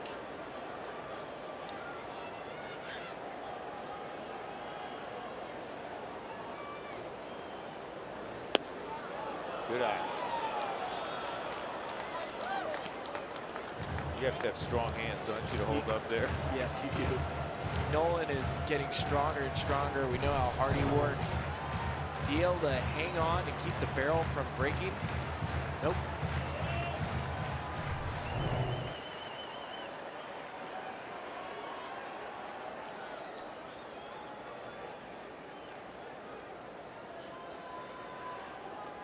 I think you look at the shift and you think, why don't you just try to hit the ball inside out? Out of play.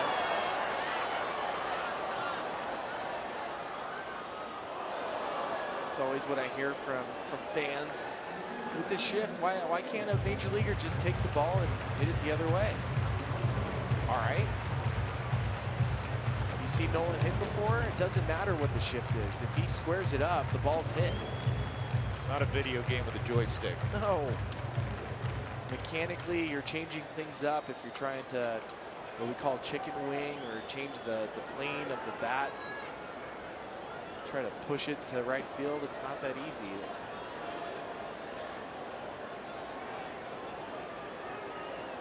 Don't like that one, no. Those are dummy shakes. Dummy shake would be the catcher's telling the pitcher to shake his head, even though he knows exactly what he wants to go to. So you're trying to play with Nolan. That's why Nolan stepped out. 3-2, ball 4.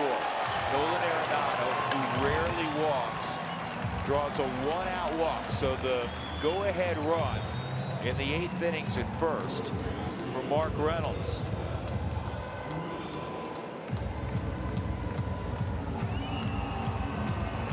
For Nolan, just his 6th walk of the year.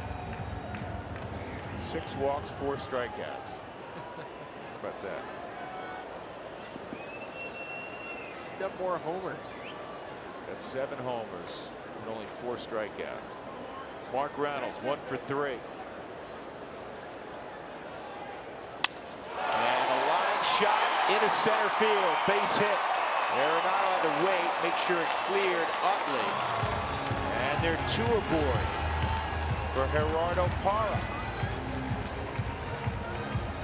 Well, just a great at bat by Nolan before. He gets 1 and 2. He finds a way to get on base. Mark Reynolds jumps on it. Chris Hatcher, first pitch fastball. Nolan has to freeze because the ball is a line drive hit right at Chase Utley. Just barely misses the baseball. I don't think Nolan would be able to go first to third. And on the super mode, it's a game of inches. Not to get ahead of ourselves, but if somehow the Rockies can take the lead, McGee will have Trace Thompson and then 2 left-handed hitters, Utley and Seager, in the 9th. But first things first, here's Parra. Good eye from Gerardo. 1 for 3 tonight for Parra. Brandon Barnes on deck.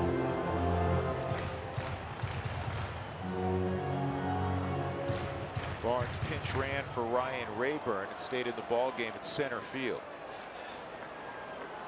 Well, perfect time to get the first hit with the runners in scoring position tonight. Extra base hit would be amazing.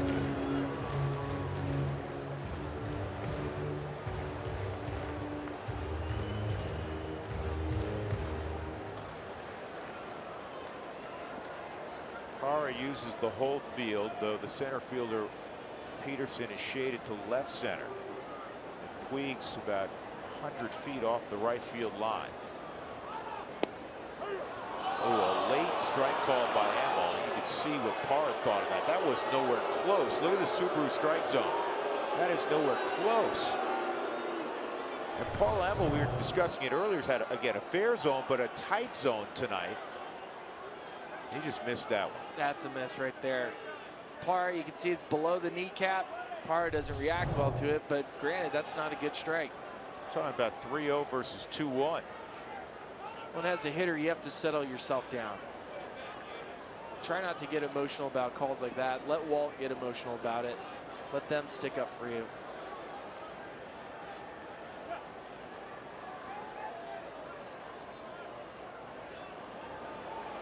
I think the thing that's been impressive about the Rockies so far this year, in the 7th inning or later, they have their best on OPS, 892. That's on base plus slugging. They're hitting over 349. Take those quality at bats against tough relievers.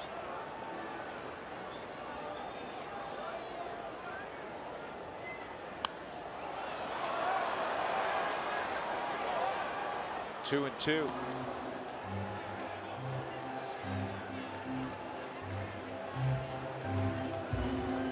So important to do as you just instructed, which is easier said than done. To get the emotions in control. If you still live in yesterday, you say, man, it should have been a 3-0 count.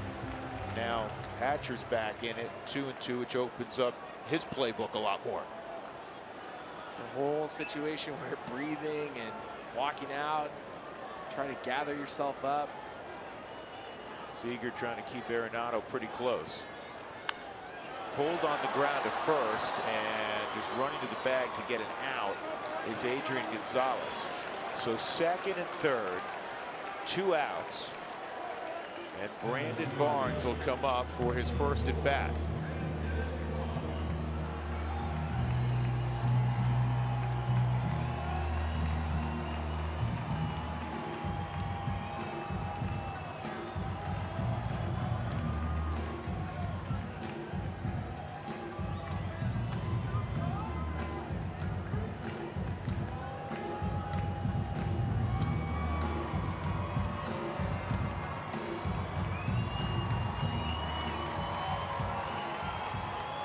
Barnes with 2 runners in scoring position. Peterson now moves all the way into right center field.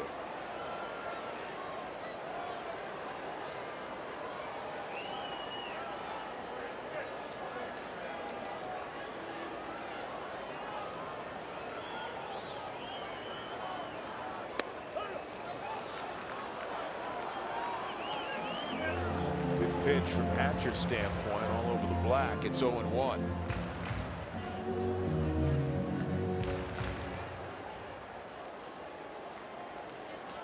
Arenado at third. He walked, I should say. Reynolds, who singles at second.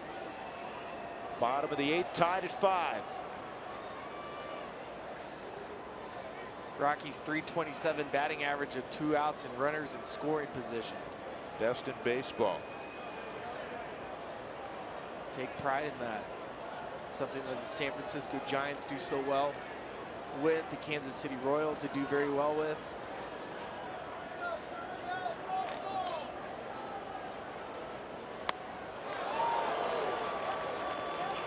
Dialed up 96. It's 0-2.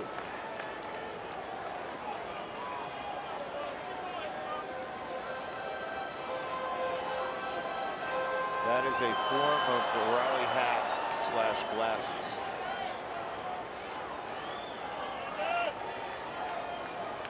Trying to get the fans involved.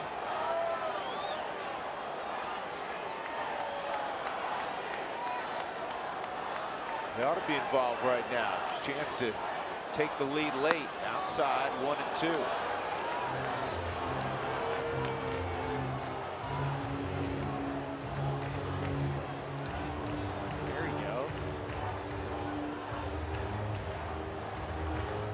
Got it right. That's right. Big situation. Huge situation.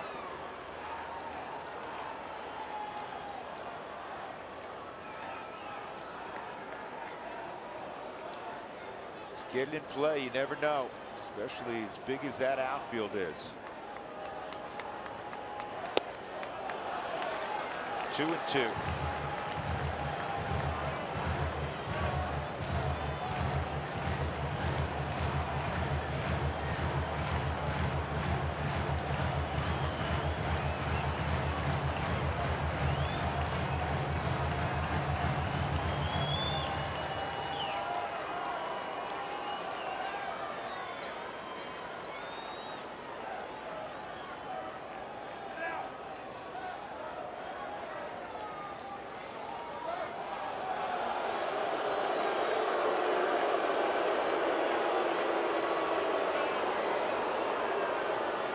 Go to Dodger Stadium, San Francisco, certain situations when the crowd gets really involved here on defense, it's a little unnerving. Is that right? Oh, yeah.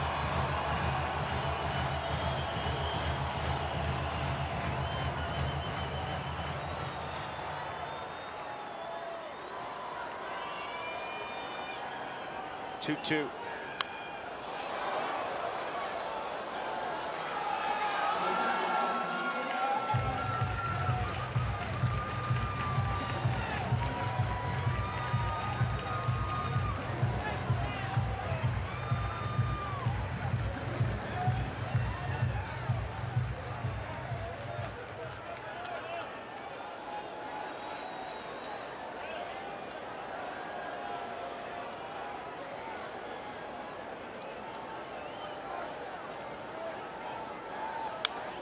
In the air, right center field, well hit, really well hit, and off the wall.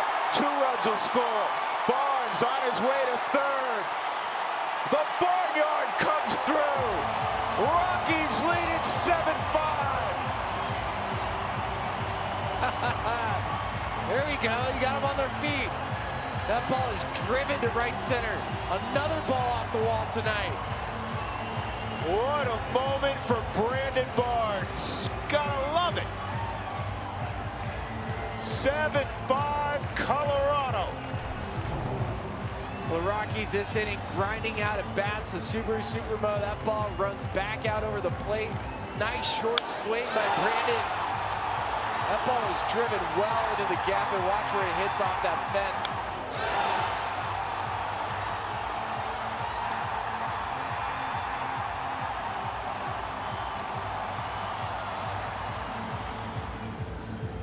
'24th pitch of the inning by Chris Hatcher. And you know what? You mentioned the number 24. I'm thinking the numbers 1 through 25, because it takes all 25 to win baseball games, especially against high-quality opponents. Rockies up by 2 late.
A 2-run, 2-out, 2-strike triple off the top of the wall in right center field.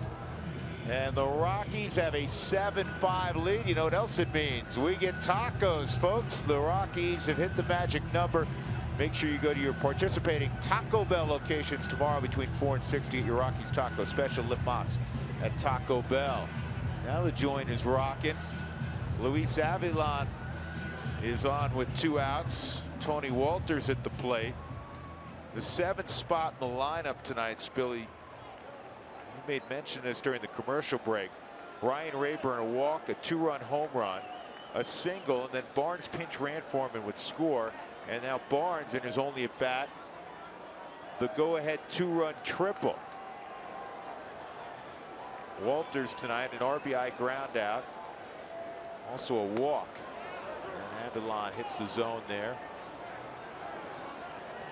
0-1. Well, you need to have production out of the bottom of the lineup. Ideal situation, everybody top to bottom is going to hit all the time. Well, it doesn't work that way. But at least at the bottom of the lineup, you want to be able to still have pop, still take quality at bats. Walters is giving quality at bats. Rayburn tonight has been great. Barnes coming in a pinch run situation, the biggest at bat of the night. It was 0-2 where he wasn't getting close to the fastball. Those first 2 pitches from Hatcher went right past him. And then shorten up the swing, fight off a couple tough pitches, and then have the biggest hit of the night.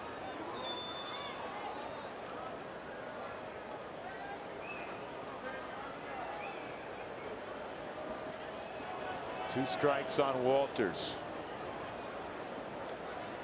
Bottom of the 8th, the Rockies up 7-5.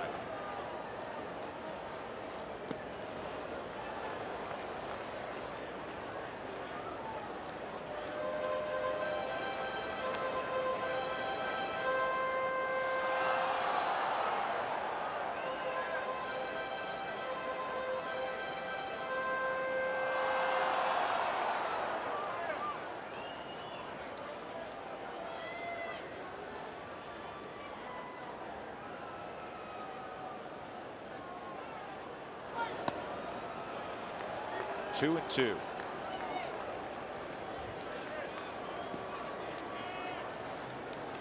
Barnesy about to trend. Big time.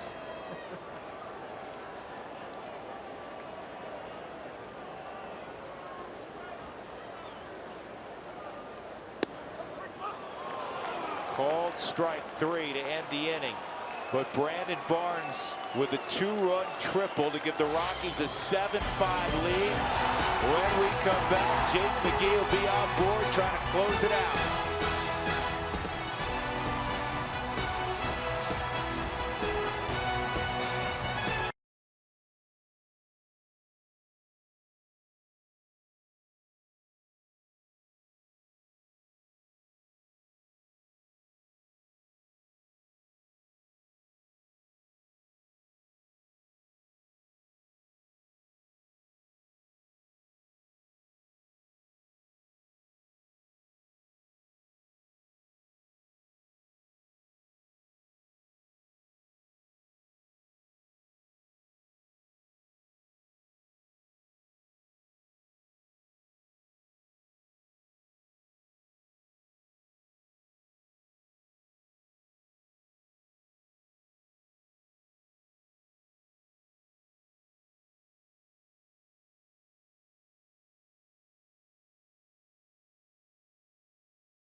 Triple in the 8th. We head to the 9th. The Rockies have the 7-5 lead.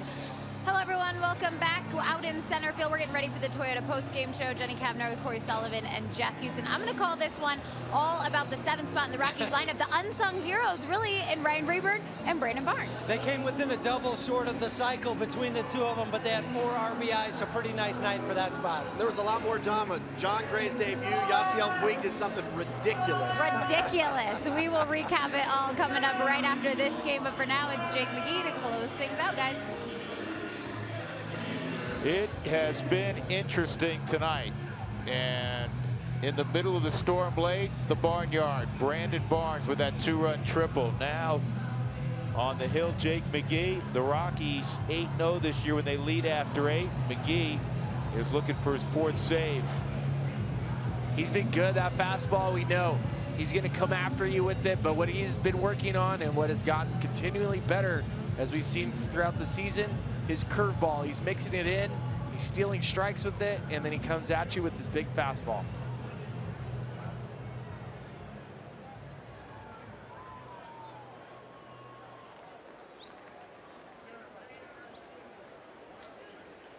Trace Thompson, Chase Utley, Corey Seager in the 9th inning for LA.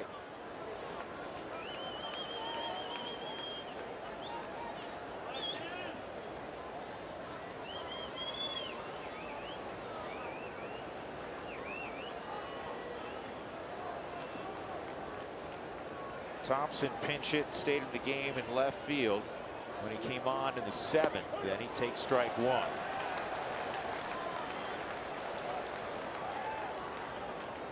One of the objectives in the offseason in reshaping the bullpen for Jeff Bridich and his team was to make sure that not only was there power late in ball games, but consistent strike throwers, and diminish what was the most walks in Major League Baseball a year ago. And McGee has always been a guy with a high strikeout to walk ratio.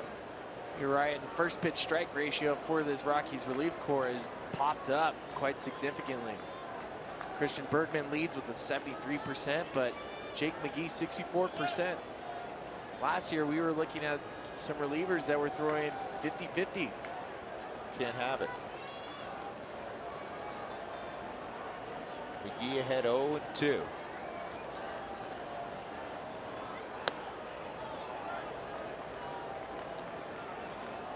I like that. That's a quick pitch version that Jake McGee just did. Not a lot of time to settle his hands. LaTroy Hawkins would do it last year. He'd come right out of the stretch and go right into his windup. You know, we always, and I assume, you know, other guys have done it. Breaking ball, strike 3, 1 out. You know, Hawk did it so well, and it seems since he started doing it, you've seen a lot more guys adopt it. Well, the quick pitch will set up other pitches as well, as the hitter's ready for fastball. And Jake McGee mentioned he's using his curveball a lot more, and it has gotten to be a very good pitch for him. He can use it to steal a strike early in the count, and now he's using it to get his strikeouts out as well. I got a stat for you that when Dougie handed me, I did a double take. Here's Utley, strike 1. That strikeout by the Rockies staff of the Dodgers tonight was their 14th. John Gray struck out 10. Germain struck out 2. Quall struck out 1 in the 8th. And now McGee with that strikeout. That's 14 punchouts. That's the most a Rockies team has ever had against the Dodgers. Ever. As an EDER, ever. Going back to 93. They had never struck out a Dodger team 14 times, and now McGee's one strike. For me. Yeah. What's that? You spelt it out for me. Well, just in case I wouldn't get it. Here's the 0-2, and that just missed.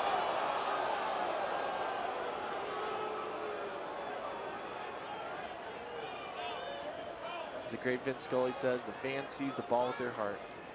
Yes, they do. Not a strike. One of 10,000 great lines from still my favorite. Mr. Scully. 1-2, and this is in the air. Left center field, Parra. 2 outs.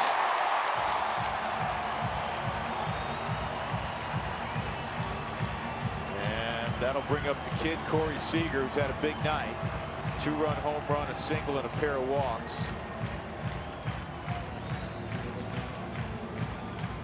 Then you look at the start of tonight's game. First inning, John Gray getting hammered by the lefties.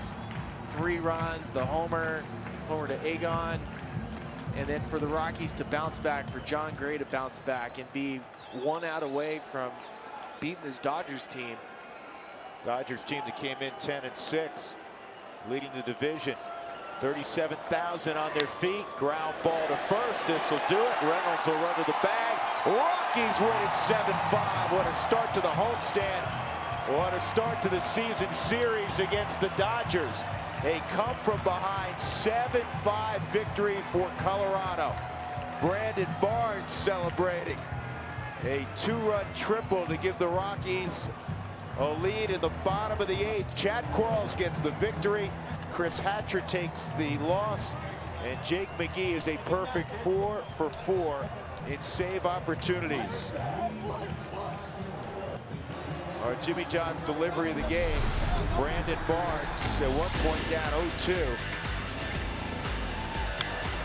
Launches a triple to right center field to bring home Arenado and Reynolds and give the Rockies a 7-5 lead. Keep in mind, the Rockies were down 3-0 before they came to bat. What a victory tonight for Colorado. They improve to 9-7.